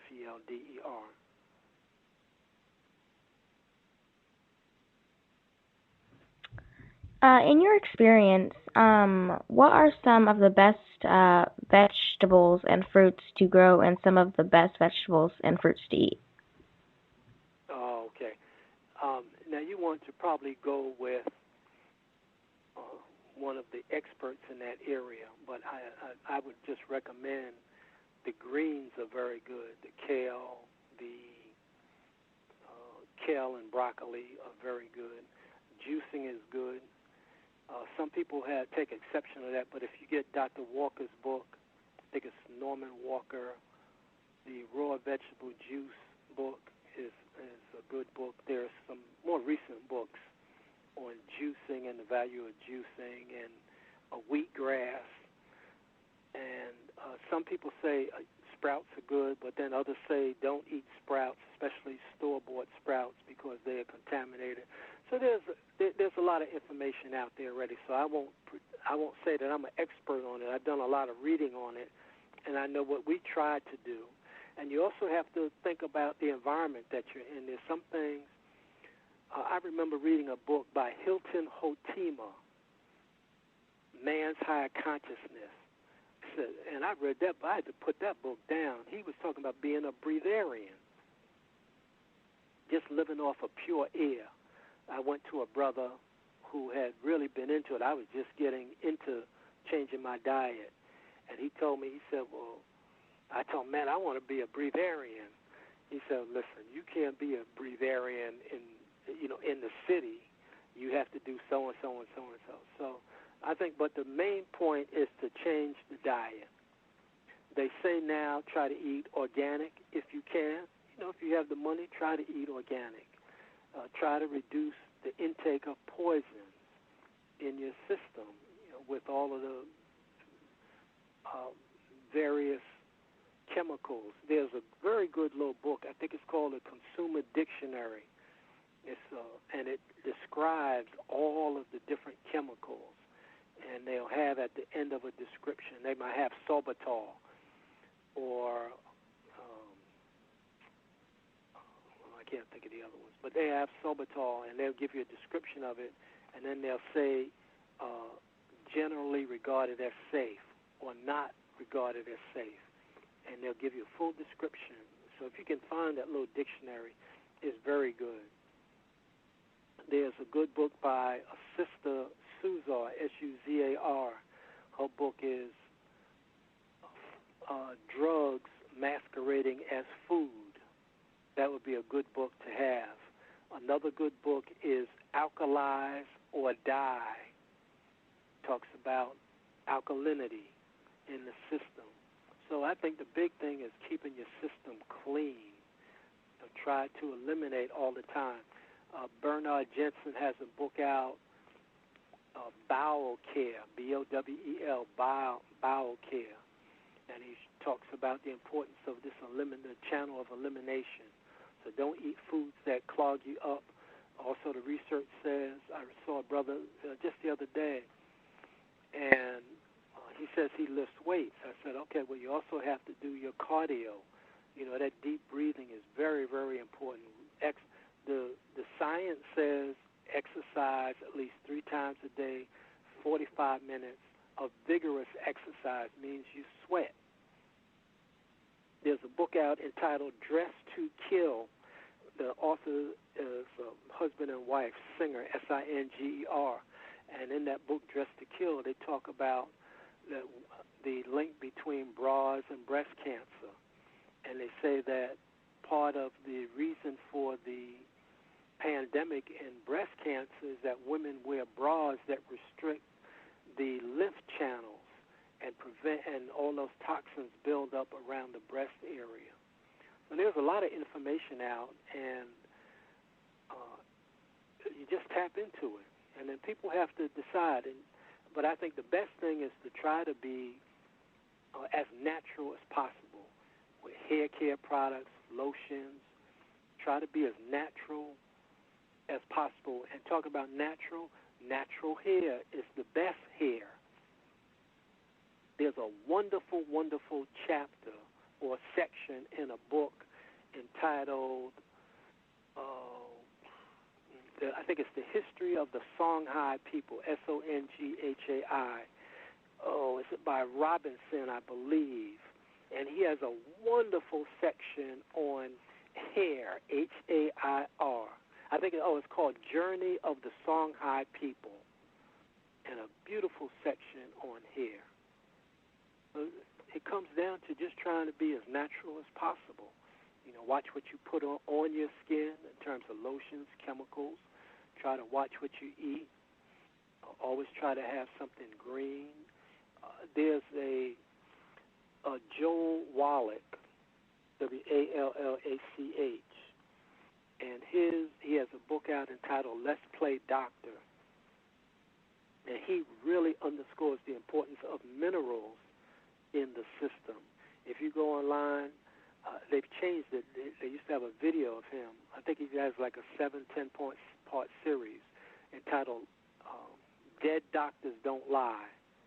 Dead Doctors Don't Lie by Dr. Joel Wallach, W-A-L-L-A-C-H. Keedy also does a lot with superfoods. That's livinginblack.com. So tap into the work that Keedy is doing, Living in Black, and he does a lot on superfoods. There's somebody else, I can't think of his name, but he's introduced superfoods. Of course, Gary Null, N-U-L-L on WBAI and Progressive Radio, he really brings hard, cold facts every day about health and nutrition. So these are just some of the things that I think that we should be moving to, and then try to eat less.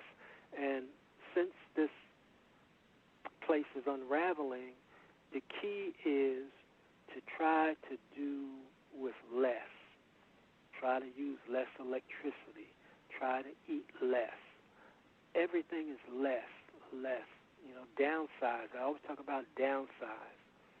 Like, go to the thrift stores. Get your things from thrift stores. Don't buy a lot of whitey clothes, expensive clothes. People kill themselves over Jordans, $180. So, look, it doesn't make sense to keep going over the same stuff over and over again with the people. Either they want to do it or they don't want to do it. If they don't want to do it, just let them go. Let them ride. Let them slide to where they're going to go. They'll find out whether it's the truth or not. So those are some of the things. And then, of course, Laila Africa has his book, African Holistic Health, which is an excellent book, the 3rd edition. And one of the best books in the country is Prescription for Nutritional Healing.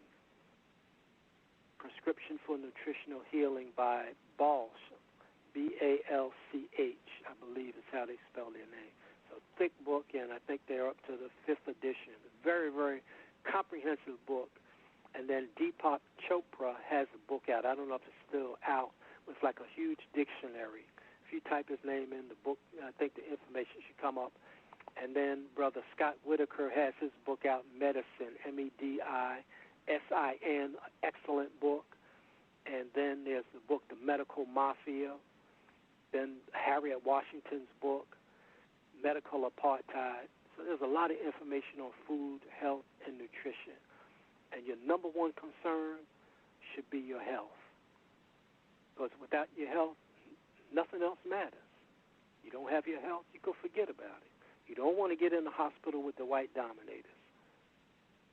Okay, I hope that answers your question. It does, and actually that helped me a lot. Yeah. And I do not have any more questions for you at this time, and thank you very much for coming on the program. And yeah, guess you can go ahead. Context of white supremacy.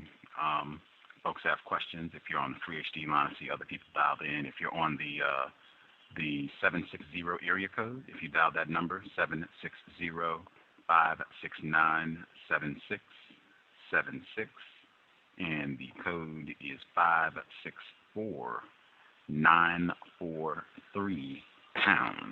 If you dial that line, just press *6 if you have a question. *6. For folks, if you're on the TalkShoe line, if you have questions, it's *8. I wanted to get you to explain the concept. I read it in the passage from The Last Black Man Standing, consensus ignorance. You said black people are suffering from that. What do you mean when you say consensus ignorance? There's probably dealing also with this pressure for us to conform. See, the white dominators want us in order. They want us in their order. And when we step out of their order, it means that we are thinking for ourselves, that we are examining. It goes back to what I said earlier. I question things. Some things I let slide, but for the most part, and reflection is very important. You got to think about things. Okay, like I reflect on every day. At night, I say, okay, I did this today. I saw so-and-so. I said this. Oh, man, I could have said that. Like I reflect on this. Oh, man, I forgot to say this. Oh, man, I could have said that. So I'm not pretending that I have all the knowledge, but it comes down to this. I do not like the way things are. I am dissatisfied with the way things are. Now, for my personal life, I could say, okay, well, I'm almost kind of cool.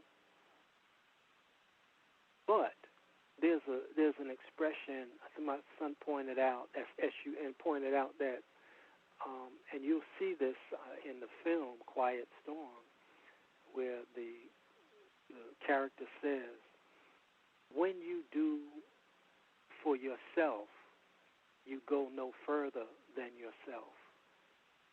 But when you do for the race, that is eternal. And when you do for the race, when you die, you live. Like Ida B. Wells, she died, but she lives. David Walker, he died, but he lives. So the white dominators want us in their order. When I talked about we are currency, and they want us to always charge it, meaning they want us to give them our currency, our energy, our comedic chemical energy. And that's what they feed off of. And I know I told you the story about the young brother that came into the store, and he said that when the police came to his place and they looked at all the books he had, they just backed out. They left.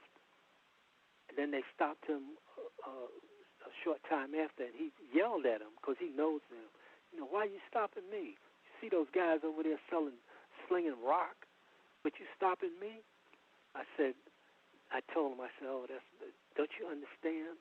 They stopped you because they said, you're thinking.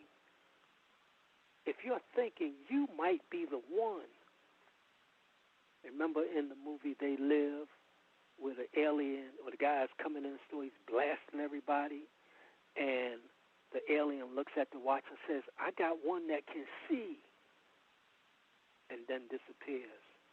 So when you just agree with everybody, you go along with everybody because everybody's doing it. This is one of the propaganda techniques, bandwagon. Everybody does it. Everybody agrees to it. So it's consensus ignorance because everybody's doing it, or somebody that you are impressed with is doing something, or because of our own inferiority, we get in the program. Our own sense of, I don't feel this great, so I'm going to join them. There is, so this is this consensus. It's really consensus death. We all agree that we're going to get down with this, that it's going nowhere. We've been doing it forever. It hasn't produced liberation, but yet we keep doing it. And the white dominators, they love that. We're on this treadmill. It makes us feel good. I think we need to stop this. We really need to reflect. So it's best to be out of order, out of the consensus order, and just step away, step back, take a look at it. What are we doing? Where is this going? What is the end game? What's going to be the result of this? So Malcolm said, for example, I don't care what your gospel is, whether it's an economic gospel, a political gospel, a social gospel, a religious gospel. He says if it doesn't do anything for you here and now, to hell with that gospel. So the white dominators, they put all this madness in front of us, and then our friends and relatives pressure us into complying with death. That's all they're about. And everything that we get involved with is death. So if you see our people, a vast majority of our people in these places, you know that it's death.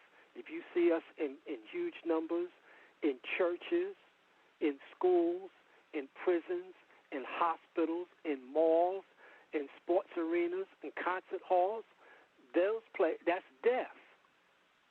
It's just death.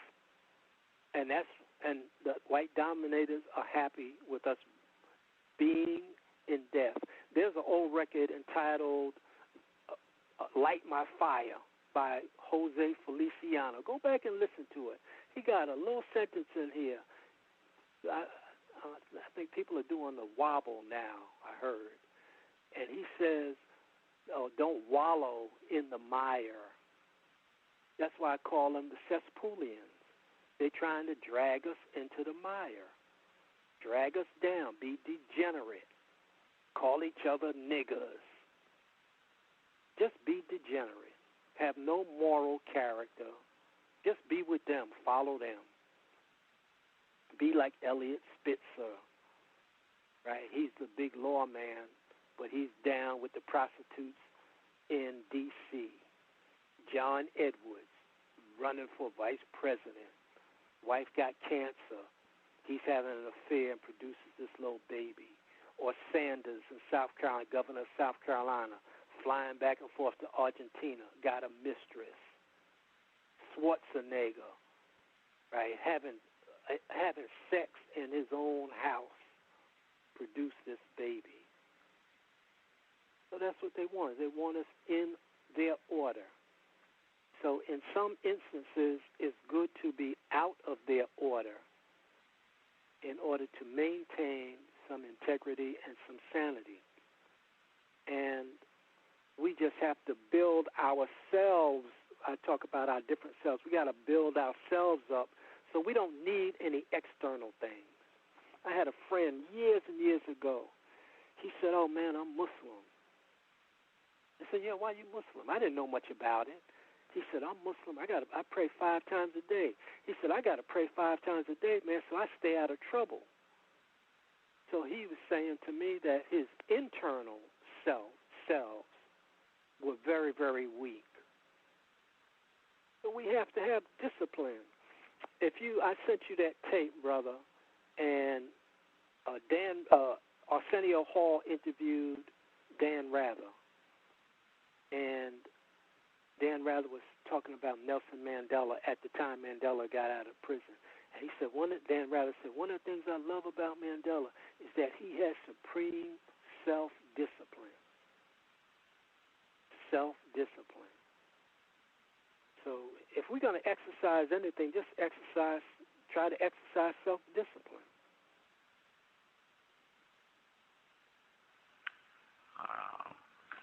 I could not agree more. Don't go more. along with the crowd. Yeah, there's a little poster I used to have, a real cute poster with all these little yellow chicks in a field.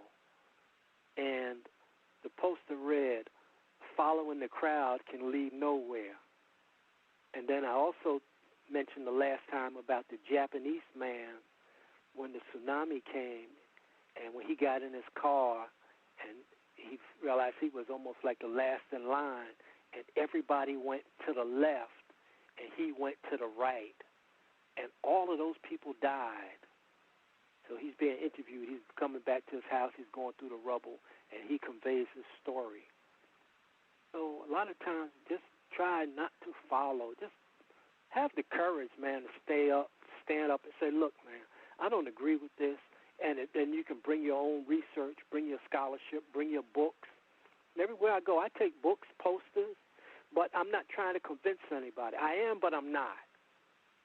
So I'm at the point, hey, you go with it or you don't go with it. It's up to you. But don't try to shove nonsense down me. So I haven't turned the radio on November 27th. I think it was that Friday. I don't turn the radio on because they're not shoving Christmas songs down my throat every day. The black stations is like clockwork. Okay, boom, it's time. Christmas carols. Man, get out of here with that stuff, man. You're not running that stuff on me. Run that on somebody that don't read. So in this case, it's good to be out of order. But most of our people are out of order, but out of order in the wrong way. So you heard my expression, white people do everything right, exactly wrong, and then black people do everything wrong, exactly right. In other words, white people make everything that's relevant irrelevant, like justice, honesty, democracy, fair play. They make all that irrelevant. And then we take things that are irrelevant and make them relevant. And that's why we're in the shape we're in. In my book, the last book, I got a piece in there. It's entitled At, A-T. And I said that we're at where we're at because you at where you at. And as long as we stay at where we're at, emotionally and mentally, these whiteys will wax us. Our team will lose. And I can't emphasize this enough. We need to get off of the stuff that we're doing. It's not going anywhere. It's not doing anything. Because it doesn't relate to liberation from under white terror domination.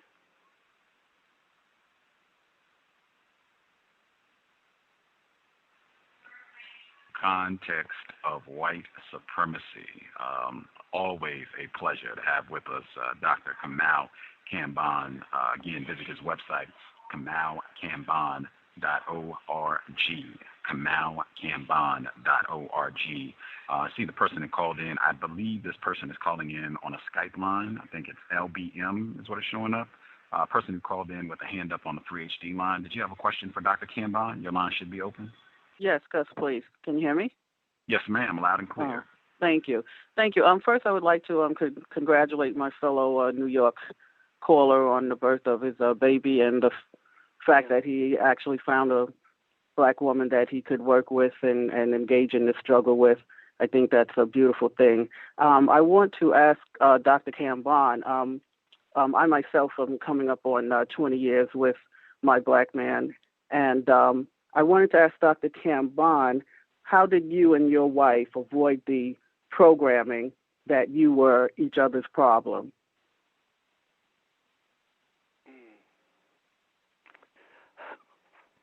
Oh, that's a fascinating question.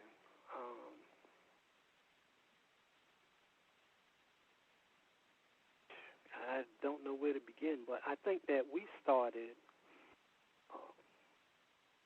First, we were interested in the survival of the race.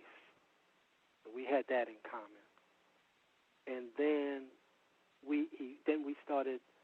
We evolved into an understanding, and I think each of us brought the understanding that there's a war going on against us. And at that time, she and I had been together 37 years, and we have evolved. We grow. We get information. We try to absorb the information and act on the information. We don't argue. We don't argue. So I don't know if I can really answer that question without getting too personal. But we try to work together, and we don't have many differences. And basically that. And she and I actually are trying to put together a program where we invite couples to our home for a weekend, and we sit down and we go through all of these different areas: psychological, cultural, economic, internal, external, and show people what we are doing and what we have done, and in order to help families and couples solidify their relationship. The other thing is that we realize that we do have different selves, and we always try to keep these selves in order. And we try to get each self to coordinate with the other person's self as much as we can. I hope that in part answers the question.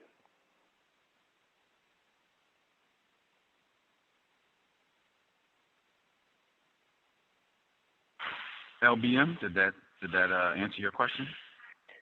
Yes, it did, Gus. I'm sorry. Yes. In other words, sister.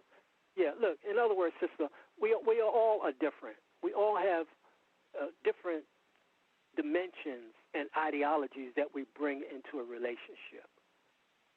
And as long as we can try to work together and work these things out, we are good. Sure. And sometimes people have attitudes. They get attitudes with each other, but that's the time to kind of reflect and be cool. Kind of talk about it if you can. But brothers for the most part, that I know of, don't say very much. They don't talk. But we got to figure out how. We got to set up a system to work any differences out. But just try to work together and try to stay together, as when you can. Sure. What are your thoughts on the propaganda that's out here that's telling black men that black women are a problem for them, and telling black females that white men are a solution for them? That the propaganda is saying that black women are the problem for black men.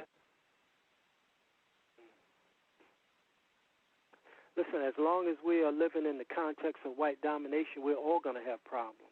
Mm-hmm. And we have to understand that we have to figure out how we can, living in this cesspool, still work together. Yes. And understand that these are instruments of war to separate us educationally and economically. But we all have to, I'm saying we all have to downsize. We can't love the system and love to buy stuff. This is for the brothers as well as for the sisters. Brothers riding. I saw a brother with the rims and all that madness. You can't take your money and invest back in the white dominators. Whether it's a brother or a sister, don't invest in the white people. Mm-hmm. But they program us. We got to love this. We got to have this. I'm saying at this stage we have to drop all of that. We have to drop it. If we want to be in that, it's going to be a problem. If we love white stuff, it's going to be a problem. Yeah. We can take the money that we get and try to use it against them. So those who are working, those who have an income, use that money wisely. Don't waste it. And then do your best to try to work together. Yeah. Thank you. Thank you, guys. For sure. Good to hear from you, LBM. Brother Gus, I have I think this is an email for information on Dr. Ben. I think it's LIVEINV. I think it's two separate words. LIVEINV @gmail.com for information on the celebration for Dr. Yosef Ben Yakanan. I think he'll be 93 December 31st. Dr. Clark's birthday is the next day. And to show you about the concepts and how concepts, the white dominators have implanted concepts in us. If I say the Twin Towers, what comes to mind? What do we visualize? The Twin Towers. And most people, I think, would admittedly say they think about the World Trade Center. But when I think, I've conditioned myself to think of the Twin Towers, that would be Dr. Ben and Dr. Clark, or Dr. Cheonta Diop and Dr. Chancellor Williams, or Ida B. Wells and Sojourner Truth. You see, David Walker, Maria Stewart. So we have to reorient our thinking in terms of the concepts. And we have our own Twin Towers. And our Twin Towers are more monumental than any physical structure the white dominators could put up. Could not agree more. Wow. Man, I want to get someone emailed a question in, but if I just wanted to request if you could give the email out one more time, if anyone listening in, the information. For Dr. Ben, it looks like it's LIVEINV @gmail.com. And that Dr. Ben, man, that brother is a real soldier. And, we have, I talk about on the paradigm about we get feedback and messages. And Dr. Clark, man, he had thousands and thousands of books. Somebody was saying, man, that when they went to his place, he had books under the bed, and he had a photographic memory. So he comes to us, and he says to us, drop religion. And he breaks down the whole thing about Islam. Dr. Ben breaks down the information about Christianity. They tell you. Walter Williams has his book, The Historical Origin of Christianity. John Jackson has his book, The Pagan Origin of the Christ Myth. There's the book by Kersey Graves, The 16 Crucified Saviors Before Christ. There are other books dealing with this. And the people came and they told us to drop a lot of this stuff. Amos Wilson told us, drop spending your money with the white dominance. He came and told us. People are sent to us. Messengers are sent to us. Elijah Muhammad came and said how to eat to live instead of eating to die. The people came to us to tell us about these things, to put us on the path, what I call the green zone, instead of being in the death zone. And we say, well, I don't want to hear it. Well, you don't want to hear it, so we'll see. We'll see the result then. You'll be the first to know the result. You'll be the first to know whether it's the truth or not. So I said the last time, brother, you shall know the truth, and the truth shall set you free. So we are not free. That means what we are doing is not the truth. Now, some of what we're doing might be a step toward the truth, which will set us free.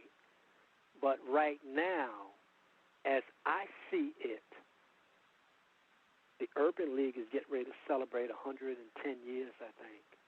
They do a great job. If you want to really get an overview of this, they produce called the State of the Race each year. You read the State of the Race. So, but I'm saying, man, we've been around and we keep doing these things over and over and over again. And they don't produce, what do you say, justice. And I break that word into two. Just ice. That's what the white people do. They just ice us. And so I'm saying what we need to do is add a D to the end of it. Just iced them. So it's just ice, but it's right now it's in the wrong direction. They are waxing us.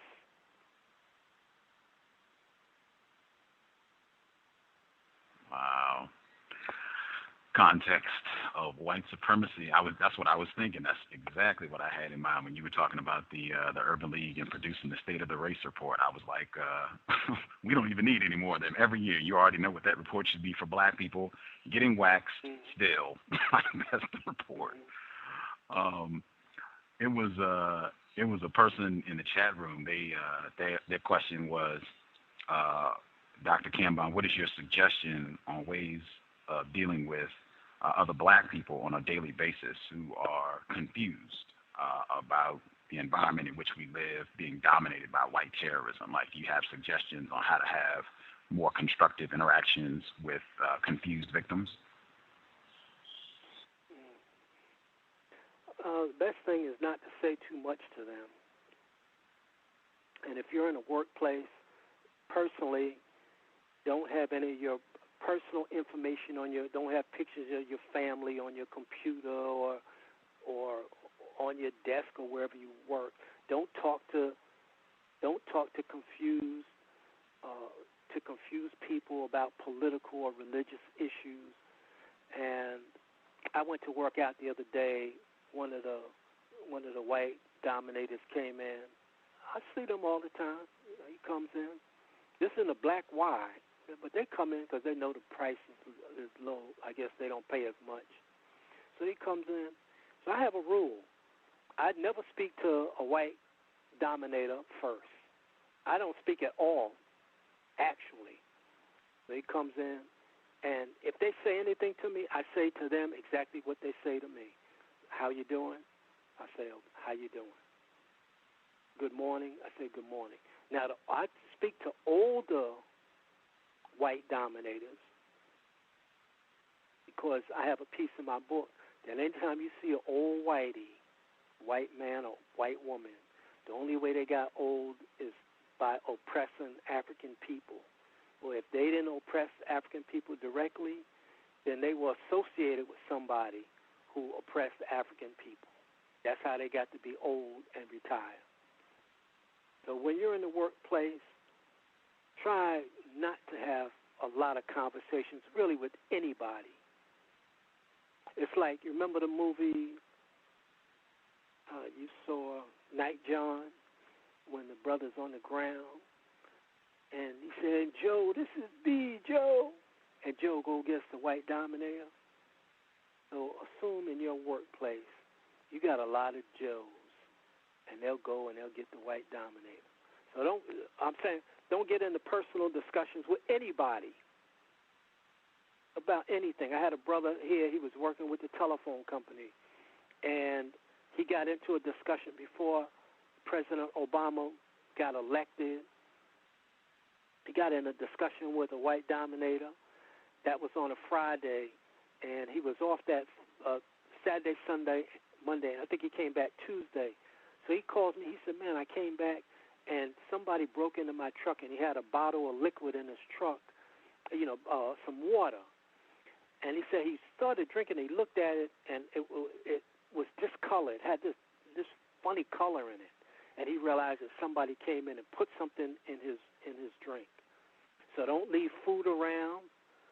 Never, ever drink anything. Don't let anybody bring a drink to you in a cup. If they bring water to you, make sure it's in a bottle that's not open. These are rules that you don't have to have, but these are rules that I follow.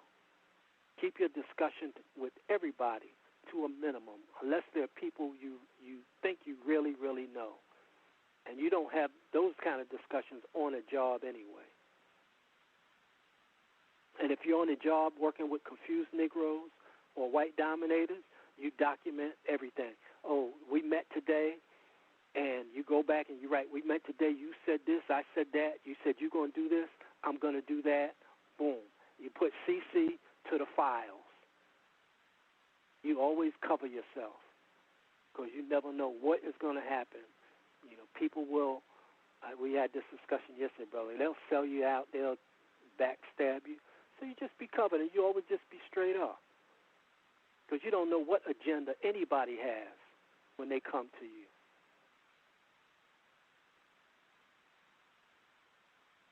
Absolutely. Don't bring any of your books to your job. Don't bring any of your books to your job. You just come, you do your job, you leave. Don't be unfriendly, but do your job and leave.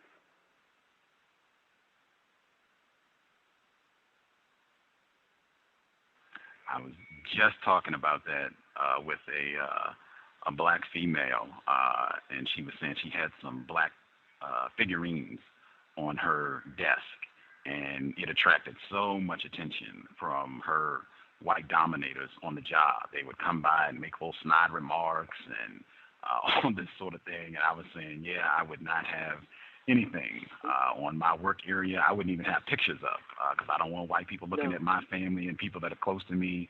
Do your job and go home. That would be. Precisely. That's a rule, man. That's a rule. You're in war.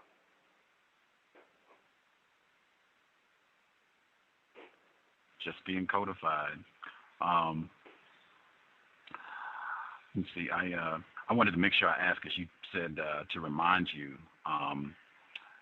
You said the gunfighter. To remind you about that, the gunfighter. Oh, right. I got a little piece in one of my books about this gunfighter, and the story goes is that this a young cowboy, and he's looking for the old gunfighter. And he goes into town, and somebody tells him, well, you can find the old gunfighter out out on the range. So he goes out to the range, and sure enough, as he comes over the ridge, he comes down, he sees the old gunfighter off in the distance sitting by the tree. So he rides up on the gunfighter. The gunfighter jumps up, pulls his gun, and the young guy says, oh, no. I just want to talk with you. And so the young guy unbuckles his gun belt, drops it to the ground, puts his hands up. The old gunslinger says, okay, come on. And the young guy says, look, I heard so much about you and your reputation. You never lost a gunfight after all these years. And he said, I want to be a gunfighter. Can you tell me your secret? Can you share it with me? The old gunfighter smiled. He said, okay, yeah, let me tell you. He said, when I'm called out by another gunfighter and we're standing in the middle of the dusty street and the tumbleweed is rolling, he said, I watch the gunfighter. I watch him intently because he said, what I learned over the years is that any time the gunfighter is getting ready to draw, he always makes some kind of movement. He might pucker his lips, his eyebrows might go up, his left finger might move, but he makes some kind of move, and I'm looking for that move. And when the gunfighter gets ready to make that move, when he makes that move, I know, and I'm ahead of him. He said, but now, okay, let's take that scenario, and you have somebody like, let's see, Spike Lee, and he's there, you the gunfighter, and he's there on your right side sitting in a chair. And you're looking at this guy, and Spike Lee is saying, well, don't we need our own schools? Don't we have to have our own stores? Don't we have to have black dolls? Shouldn't I have children have black dolls? Shouldn't we have black teachers? And he's running down this whole list of things. Don't we need this? Don't we need to be in? Don't we have to have civilian review boards to review the police activities? And he's running down all these list of things. Now, as a gunfighter, you cannot be distracted with these other issues. And I'm not saying those issues that he's conveying are not important. All of these issues are important. But the main issue is focus on your enemy. Because if you don't get by this enemy, all of those other issues become irrelevant. So the gunfighter, as a gunfighter, you have to look for the move that the gunfighter opposing you is getting ready to make. Because if you miss his motion, it's over for you. So this is the story. Always think of yourself as the gunfighter. People come to me. The brother came to me and he said, well, what about Ebonics? Man, I'm not talking to you about Ebonics. I'm looking at the white dominator. So some people say, oh, don't pay any attention to them. We got to focus on what we're doing. Well, I remember a team went out on the court one time, and they were getting ready to face an opponent they weren't familiar with, and the opponent was Shaq in his prime. So you mean to tell me you're going to put a team out there and you're not going to look at the opponent at all? Kwame Ture gives a great lecture I recommend to everybody. It's entitled The Student's Role in Revolution. The Student's Role in Revolution. And in his lecture, you know Kwame Ture is super brilliant, brother. He makes this statement. He says, you, talking to the people there, talking to the black people. He said, you can make no analysis about black people without looking at white people. So people say, oh, don't worry about them. We just do what we do. Yeah. You ever hear this thing called RISON, R-I-S-O-N? No, sir, I haven't. Okay, so that's homework for everybody. But I tell you right off the top, ricin is a deadly poison. It's virtually undetectable. If you don't know that somebody's trying to poison you, like I told you one time about the woman who was poisoning her husband with putting antifreeze in his Kool-Aid, and he was drinking this Kool-Aid and didn't know that he was slowly being poisoned. So you have to, in my estimation, you have to watch everything. You can't say, well, we're just going to do what we're going to do, and you don't know what your opponent is doing. Every team on every level, just about high school, college, pro, they all send a scout out to look at the other team. Every team, they hire a person to go out to scout the other teams. And the scout comes back and says, oh, they tend to do this. They tend to do that. They do this. This is what we should do. This is how we adjust. We should do this. We should do that. But, yeah, we got our main offense, our main defense, but now we have to adjust. So with the gunfighter, you have to focus on the enemy to the extent that you can't look at the other things. So that's why you hear me say, let's take care of the main problem, and we'll deal with these problems on the other side of the solution. Yeah, these issues are important. Yeah, they are important. We got to deal with some of them, but don't lose sight of the white dominator. Now, this national defense bill, I didn't hear whether it passed or not, where the military can actually round up people, they can arrest them, and put them in jail indefinitely, call you a terrorist, etc. So we're not watching that. We just going to do what we do? Come on, man. You can't do that. You got to know what's up. You got to listen to the programs, find out what's going on, because it might be a clue in there to something that can benefit you. So that's the gunfighter. And so if that's incorrect, now somebody adjust it and tell me what the adjustment is. But you have to look at what the white dominators are doing. Wow. Outstanding metaphor, in my opinion. I wanted to throw in the ricin as a poison. I have seen it before, and I've seen it spelled R-I-C-I-N as a toxin. That's the spelling that I've seen. Spell it again. R-I-Z? R-I-C-C is in cat. Oh, okay. R-I-C-I-N. Okay. Mm-hmm. I haven't seen it that way, but okay. Yeah, there was an attack in the Georgia area where they got 4 white males.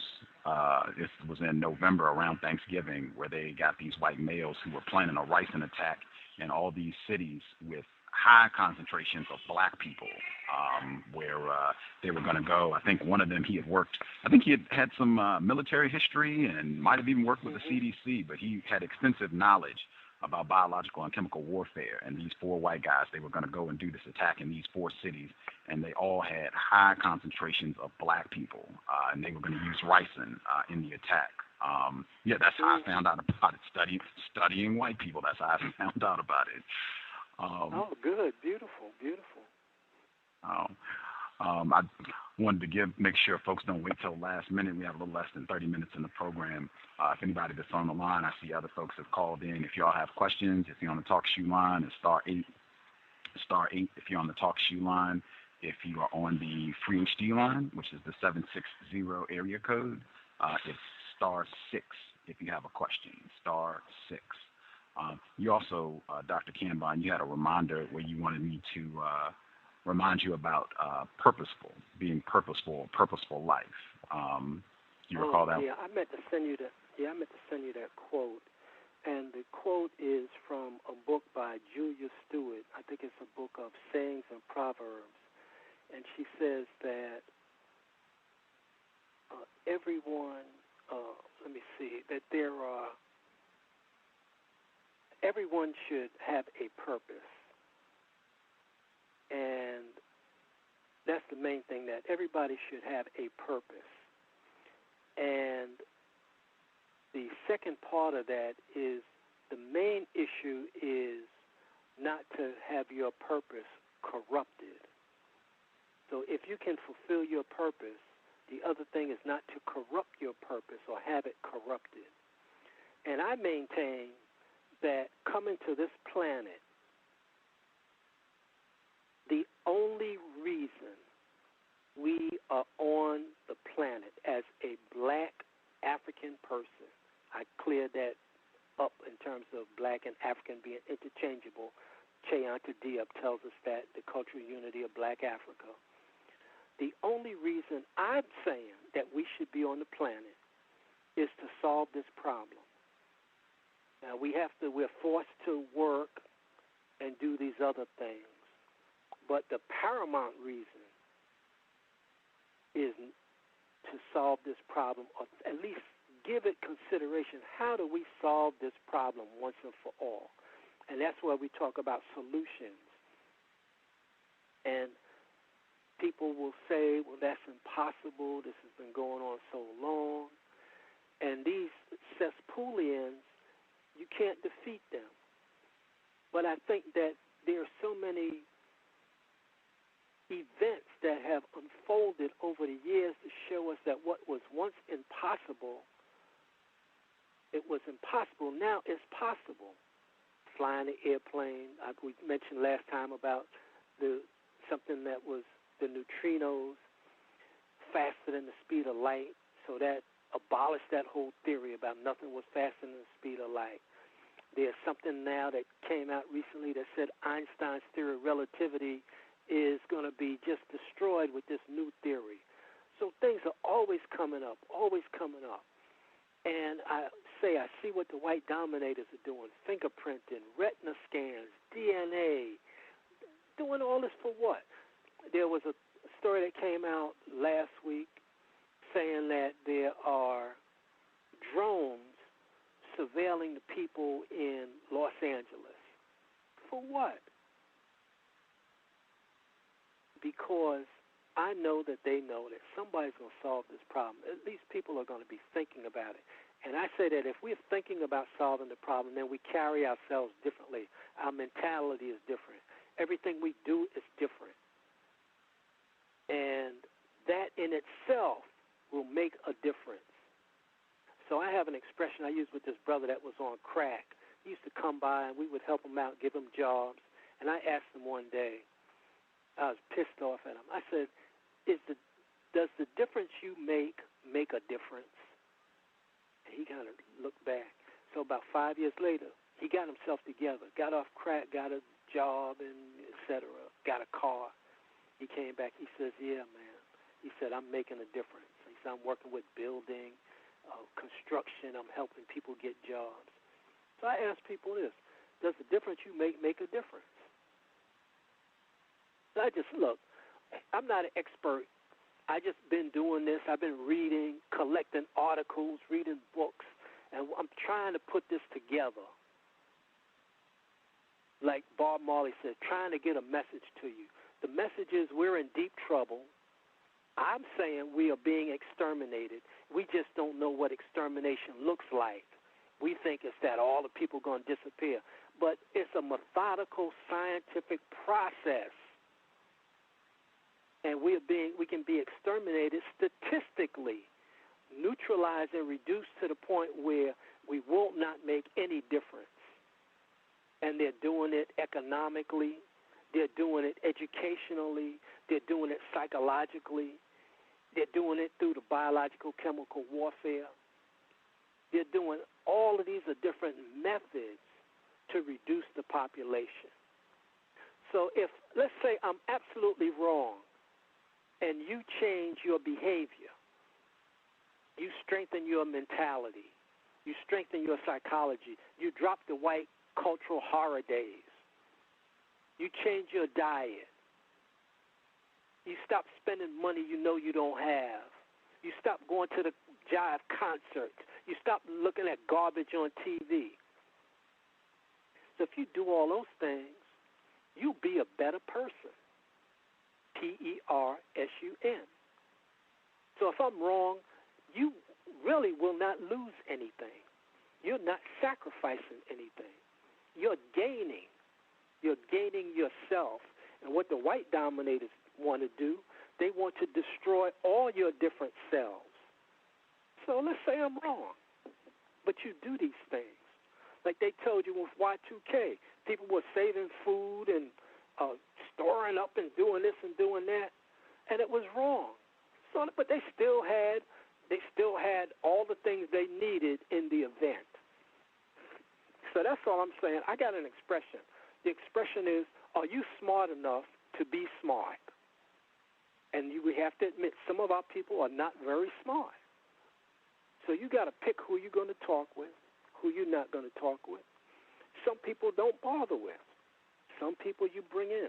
So I think, as I said in Duke Parents, the hope for our people rests with those between 28 and 34. 35, 36, 37, 38, 39 years old. They in the gray area. There's still hope for them. But a vast majority over 40 years old, not all, but a vast majority, forget about them. They're under lockdown. The research I cited, Dr. Ahmed, A-A-M-O-N-D-T, said that we don't mature intellectually in terms of our ability to reason and think and be rational until we're 25.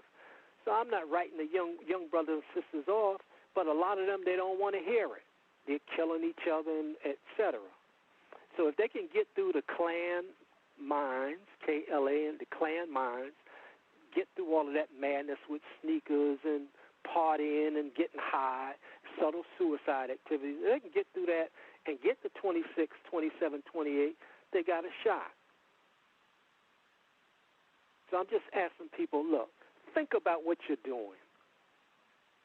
How is it relevant to liberation? So let's look at the different cells with Nat Turner. I say we have all these different cells, S-E-L-V-E-L-L-S, and don't let things that are harmful to your cells enter your orbit. So let's look at Nat Turner, and let's say the highest point of each self is 100%. So what was Nat Turner's psychology? Relative, use the three words, relative, relevant, and relate. What was his psychology relative to liberation from under white domination? It was at 100%. Do you think Nat Turner was celebrating Christmas or the horror days? So what was his cultural aspect relative to black liberation? 100%. What was his economics? Well, he knew that he saw Africans enslaved working night and day for nothing and being brutalized. So he understood that. So his economics said, "Yo, we're not gonna continue to deal with this. We're gonna get out of this." So his economics was 100%. What was his education? Well, he understood. He stepped back and he looked at the situation. He reflected on it, and he understood it. That means that his education level relative to black liberation from under white domination was at 100%. The full statement is black liberation gets us from under white domination. I always shorten it to say black liberation from white domination. But it's black liberation gets us from under white terror domination. What was his health? His health was probably very low, given that he was eating or was forced to eat, stuff that was not good for him. So that was probably low. But his social self had to be 100% because he was able to articulate the need to get liberated from under white terror to all the other enslaved Africans, and they joined with him. What was his political self? You think that he was voting? Come on, man. His political self was black liberation, black liberation. So we start thinking black liberation, black liberation. Greet each other, black liberation. We want to get free. See, we want to get our liberation from under this madness. That's what we want. That's what we need. We need to get free so we can save ourselves. Dr. Clark has a book entitled, Can African People Save Themselves?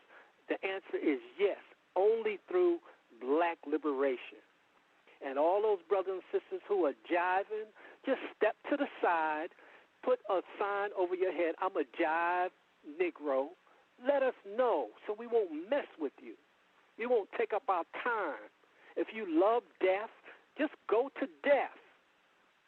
If you want to just go to church, pray, eat garbage, whatever you want to party, get high, go ahead. We've got the information to tell you, drop that garbage. But if you don't want to drop it, go ahead and do it. Go and do it because we don't need you. We don't want you. You're an interference. You're interfering. You're messing up our team. You're going to make us lose. We don't want to lose. We know how to win. We know how to win. And what you all are doing, you're making us lose. And I don't like it. Wake up. We got the books. We got the lectures. We got the people that came here to tell us to drop this garbage. But we don't drop it. We keep doing the same stupid stuff. And I don't dig it.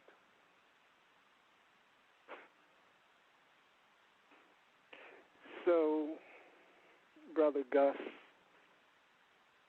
there's ample information. I want to give you all some books before we close out. There's a book entitled Tribalism, Mysticism, Primitivism, and the Rise of Genocide Against the African World. And that's by a brother, really one of the best books I ever read. This is by a brother. His name is Shakur. It's Batu, B-A-T-U-A, Shakur, S-H-A-K-A-R-I, Shakuri. I never met the brother, but it's a wonderful, wonderful book, man. I recommend that book. There's a great book by this brother. I know I may have mentioned it before. This one I never mentioned, Reality Revolution by Ariel Robinson. Reality Revolution by Ariel Robinson.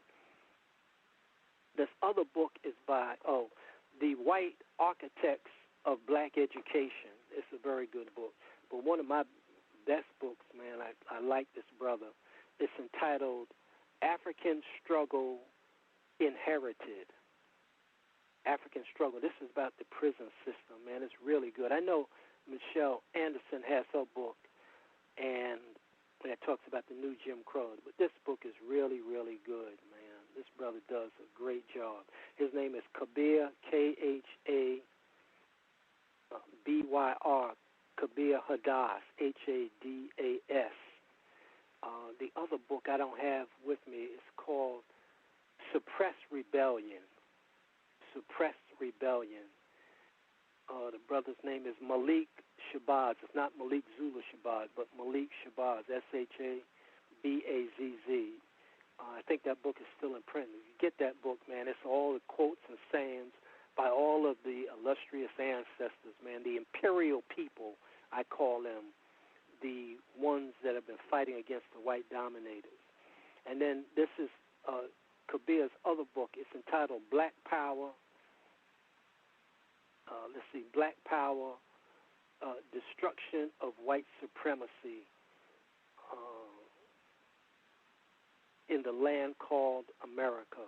So it's Black Power, the Destruction of White Supremacy in the Land Called America by Kabir Hadas. And then here's another book entitled Putting It All Together. And this book is entitled, Putting It All Together, World Conquest, Global Genocide, and African Liberation. It's a very good book. It's by Terrence, Terrance Jackson. And, of course, there are other books, but you want to get these in your arsenal. And, of course, Who Needs the Negro, Countdown to Black Genocide. There's a book entitled Future Fast Forward, the Zionist Anglo-American Empire Meltdown. Oh, man, this is a powerful, powerful book. It's called Future Fast Forward. I think I heard this guy speak, and he had to go into hiding, man, after he printed this book. I don't remember the name of the guy, but you can check it out. It's a good book. We got all the information, man. And, you know, I was thinking today, man, I don't think I'm going to do any more discussions because I'm just like wasting my time. And we always got to ask people, oh, send us a contribution, send us a contribution. We got money for Whitey, you know, give him all kind of money. But we got to ask people for a contribution. What kind of mess is that? The white guy that called, that stood up and said, Obama, you lie. Within a week or so, man, the white people sent that guy $1 million. Wow. So we had our bookstore. We bring all these great speakers in. Then we got to ask people, well, can you give us a contribution? My wife and I, we put the store together. We putting our own money in it. We bought the books. We brought the speakers in. We never took any money out of that bookstore. All the money we put back in. Then the people sold us out. I know Neely doesn't like that word, but you tell me another word and I'll use it. Just sold us out, man. The lawyers, I want you all to go to YouTube and see Steve Coakley on the Boule, Boule. He talks about the Boule. That's all these so-called brothers and sisters, the lawyers, the doctors, all these people who fraternities, you don't hear a peep out of them. The cop last week shot the brother in the back, 2 shots in the back. 2 years ago, January 3rd, everybody celebrating New Year, the cop in New York kills this guy, executes this Hispanic guy, told him drop the stick. Then later on he files a report. Oh, he thought the guy had this huge weapon. It's a little ruler in the guy's hand. Man, we got to stop this madness with these people. And these white people, all this surveillance and all that, these white people are on welfare. They are just welfare recipients. They sent 7 cop cars for one brother. That's welfare. The auto workers on welfare.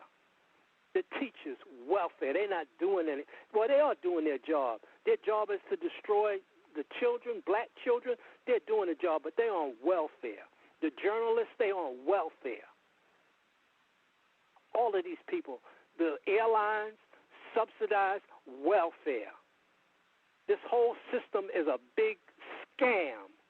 And if y'all keep going for this, you deserve what you get. It's a scam. The hospitals, the medicine, the education, the politics, it's a scam. Do you know what scam? SCAM, a Ponzi scheme. And capitalism means to capitalize on the ignorance of the people. Wall Street, a scam. The banks, a scam. Insurance, a scam. As a matter of fact, I don't know if you can even write down something in the U.S. that's not a scam.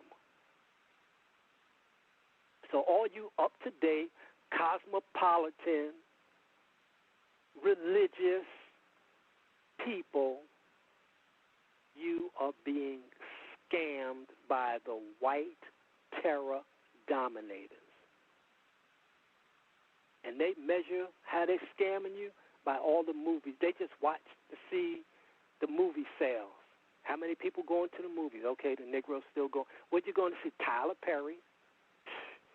Man, let me tell you something. When we get our liberation, a whole lot of Negroes going to have a lot to answer for. I'm telling you that. Don't let me get in charge. Because all this garbage y'all are running now, no, that's coming to a screeching halt. When we get on the other side of the solution, then we're gonna look around, and we're gonna see what have you been doing to help us get free. That's the question. What are you doing, and what have you done? What are you doing now? How many contributions have you sent to this station, to Harambe, to Kiti, to all of these people who are doing all of this work on your behalf?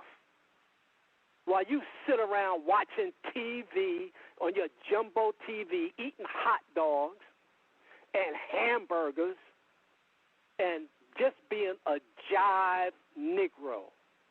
You don't want to hear nothing. Can't nobody tell you nothing about Jesus Christ.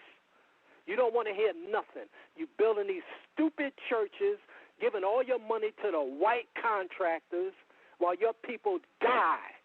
You tell me something about these jive, pimp, Negro ministers. So I know if I was a young cat, 17, 18, or 19, I'll tell you what's up with them ministers. I'll tell you how we deal with them. And I'll tell you how. So, hey, either you do it, when we play ball, we choose up teams. See, we don't get no weak people on our teams, man. If we do, we try to conceal the weak people. But we shoot to see who's going to take it out. We say, shoot, you do or die. In Bed-Stuy, that's the expression, do or die. You make it, that's the do. You miss it, that's the die. So you do or die, man. So that's where I'm coming from. I don't pretend to be a professor. Later for that professor stuff. I'm telling you straight up. I'm from the block. I've been on the block. I've been around the block. Now I'm back on the block. Go and listen to Gary Bird's Back on the Block. I'm back on the block. I went to get their stupid education. I got their stupid education, but I got a real education. Now I'm coming back. They say, oh, go get your education and come back. So I went and I got the real deal. I peeped the white dominators. I peeped them. I'm one of the few brothers in the country came face to face with the reality of these white people. And I'm telling you, they are punks. They are ignorant. They got weapons and money. That does not make them elite. So stop dribbling over them. And we got the power. We got the power even without being healed. People that are strung out on drugs can come to a conclusion that, this is not right. And that's what we're saying. This is not right. And we know the difference between right and what's wrong. And this whole thing worldwide with these white dominators is crap. And I, for one, do not like it. So don't bring no garbage to me about something that's not directly related here and now to black liberation gets us from under white domination. Now, I don't know what you want. I don't know what you are doing, but I know what I am doing. I unplug as much as I can from these white people in their system. I try not to give them anything at all. If I got to buy clothes, I buy the cheapest clothes. Nothing I want to give them. They don't have nothing I want. Nothing I want. And they force us to get they own and control the electricity and the water. They force us. It's extortion. The whole thing is nothing but a scam to extort and exploit. And all the governments all over the world are the same. The Chinese, the Koreans, the Arabs, the whiteys in Europe, they're all the same. All the governments are destroying the people. And I don't like it. All the people on the planet are suffering behind this crap with these people. Are you Negroes ever going to wake up? Well, like Dr. Deagle said, you don't wake up, you deserve what you get, man. I come, I tell you, I try to be nice. I show you the books. I got the posters. I got the news articles. You don't want to hear it. You don't want to change. Well, if you don't adapt, You don't change, then you die. That's the rule. You don't want to get with it? Okay, that's okay. But let us know, though. But don't come up in my face telling me that, oh, yeah, I'm really down with this. I'm really about that. And you don't want to give up nothing. You don't want to help support us. And like I said, all the people that's trying to help us, they all died. John Jackson was so disgusted with you black people. Renoco tells us so. He was so disgusted with y'all. Man, he did all that work all these years, put his life on the line. You think y'all would send him a contribution to help him or just do something that's positive? No. He's busy partying, eating turkey and garbage, man, destroying your children, not paying attention to your children. You don't want to deal with reality. That's what it is. You don't want to deal with reality. That's why y'all are into all this stuff. Now the new thing is, I'm going to be sovereign. What are you talking about, sovereign? There's no sovereignty on the planet Earth. If the white dominators go and get Manuel Noriega in Panama, they go and they kill Maurice Bishop. They bum rush Saddam Hussein and execute him, so they say. They go and they kill bin Laden, so they say. Julian Assange is fighting extradition to Sweden. It means it's an international prison. So we're in prison, and I say, I don't like being in prison, man. I didn't come to this planet to be a sucker. I didn't come here for that. So don't come and run no mess on me. Run it on somebody else. That is what I'm saying. And I hope that's explicitly clear. So I don't want to do any more programs. But, Gus, I deeply appreciate you, man, for letting me talk tonight. And I love the people. You can't tell, but I love the people. That's why my wife and I, we did what we did, man. We came, we tried to set this thing up, show an example. And not that we wanted to show an example, but we said this is what we got to do. We got to try to get out of this system as much as we can. Then we had the temerity to open a bookstore in the black community. He said, why are you in the black community? Where else are we going to be? Bring information to you. Bring knowledge to you to help you live, to stay in the green zone, not stay in the death zone. Our people love death.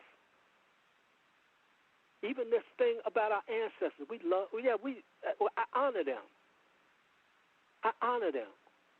But we got to get out of this death thing. We just stay in ancient Kemet and all that. Oh, that's good, man. But it's not solving the problem. That's the point. It's not solving the problem. Show me the evidence. We got to show me the evidence that what we're doing, that what you are doing, that this activity is moving us to solve this problem. Does this activity make the white dominators nervous? Or do they say, they look at it and they laugh? If it makes them nervous, then we're on the right track.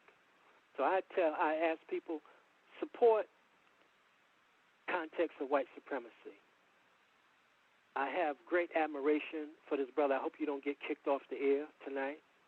But I have great admiration for you and justice and for what you stand for and what you're trying to do as a young brother. And you just try to keep it up, man. Try to bring the people on, to educate the people that there's a problem on planet Earth. It's our responsibility to try to solve the problem while we're here. So when I pass, I hope that you could come. Well, see, I'm not going to have no tombstone or none of that madness. That's the whole mafia thing, and so I'm not going to be down with that. So, but you can put a plus sign.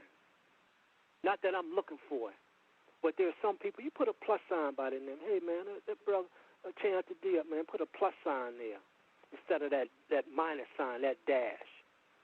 Dr. Chancellor Williams, put a plus sign there, man.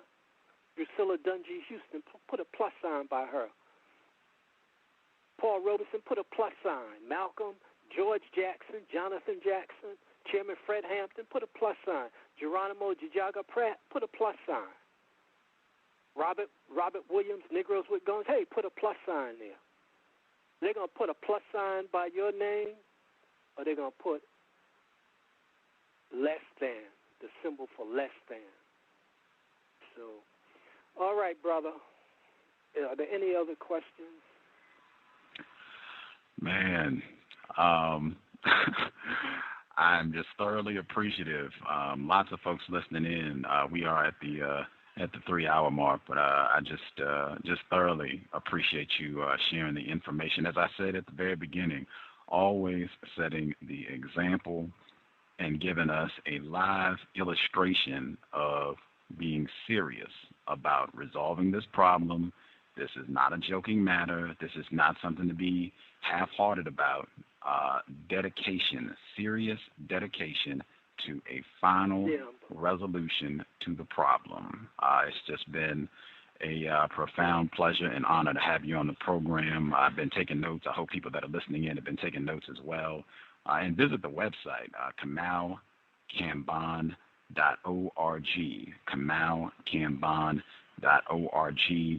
You can get books. I put the link in the chat room so you can visit abibitumikasa.com. They have ebook formats of many of his publications, abibitumikasa.com. Just, man, thank you so much for sharing some of your... I knew I had something for justice. There's a little book by Michael Wynn. That's MyChalWynn, and it's entitled "The Eagles Who Thought They Were Chickens." It's just a little short book, but it's really a very, very good book. And a book for the young brothers is The Amazing Adventures of Abiola, Abiola, I believe it is. Now, there are two books with that title. One is by Pete Seeger. That's not the one. But this other one is about a little brother who is very, very beautifully illustrated. If you can get that book, those books. And then there's another one for young sisters entitled When I Look in the Mirror. Really a very, very good book. So there's a lot of great information. There was a ton of movies I was going to give you tonight and some other books, but we won't have a chance. But I did give you a list of books last time. Get the Protocols of the Learned Elders of Zion. Oh, this is the homework assignment. I want you all to find out the name of the head of the World Trade Organization, the head of the Monsanto, who's the president CEO of Monsanto, who's the head of the stock exchange, who's the head of Goldman Sachs, and who is the head of the electric company where you live, the gas company. You find out the names of these people, man. So they occupy Wall Street. Those people from the stock exchange, they walk right by those people, and that people don't even recognize who they are. So start doing some homework.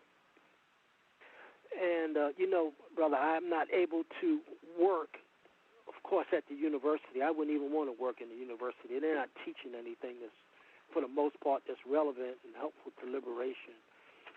So, of course, we always need financial support. And anything anybody can do to help us would be deeply appreciated. They can, if they visit your website, KamauKambon.org, they can support financially. They can support you there, correct? Yes, I think so. Thank you, Dr. Kambon, for sharing those books and suggesting a book for me. Okay, great. I might want to check that out and read it. Sounds very interesting. Yeah, I think you'll enjoy them. And for the sisters out there, I mentioned the book by Bara Shango, African woman, the original guardian angel. And then there was I just had that book. It escaped me. Oh, Assata, the book, the biography of Assata Shakur. Excellent read. I've read that one. Excellent read. Mm-hmm. Wow. So, and you've gotten the information I sent you, the videos, DVDs? Oh, yes, sir. Yes, sir. I'm continuing to watch the documentaries on the DVD with the Ida B. Wells documentary and the other material about how white people are trafficking the drugs in the community and all that. Yes, sir. I've been watching and enjoying thoroughly. I appreciate it. Okay. All right, and then people, if they're serious, they can give me a call. I'm available at 919-250-9110, usually between 2 and 5 p.m. Eastern Time, Tuesday, Wednesday, and Thursday. Now, since my little cash is low, if you leave a message, I may not be able to call you back until I can figure out how to get rid of this scam telephone. I call the telephone people. I said, yo, man, why don't you let me buy the equipment? Oh, no, we can't do that. Yeah, because it's a big scam. That's why. So, y'all, you keep up the good work, man. You just keep rolling. And you stay, like I'm always on duty. I sleep this, man. I sleep black liberation. In my dreams, man, I be thinking about black liberation. As I said, that motivation for everybody who listens to the program to remain focused and on duty at all times final resolution to the problem. Outstanding illustration, Dr. Kamau Kambon. Just want to thank you again. I encourage folks to support your efforts. Visit the website, KamauKambon.org. I will definitely be in touch with you after the program. I'll make sure you get a link with the MP3 file for the program so you can check it out. And, I will definitely be in touch to share my thoughts on the information that you mailed. And, just thank you again. Cannot thank you enough for sharing your time and wisdom with us, sir. Context. Okay. Bye. Okay. Black liberation. Black liberation. Context of white supremacy. Signing out. We'll be right back. 50 minutes. We'll be right back with our second program of the day. It will be a chore to top this, but we will remain on duty, as Dr. Kambon says. Brother Dawa will be visiting us to talk about some of the other schemes that white people are using to commit genocide, really, against black people. We'll be explaining that in detail in 50 minutes. We'll be right back, 9 p.m. Eastern, 6 p.m. Pacific. Brother Dawa, context of white supremacy. Thank you again, Dr. Kamau Kambon. Always a pleasure. And black liberation from under white terror domination as soon as possible. We'll play the sound clip again as we ride out. Thank you so much. Thank you, everybody, for listening in. And stay tuned. We'll be right back in 50 minutes. Context of white supremacy, signing out after the sound clip. Our people are very serious about not being very serious. Meanwhile, white people are very serious about playing hardball against us. And this hardball is called genocide.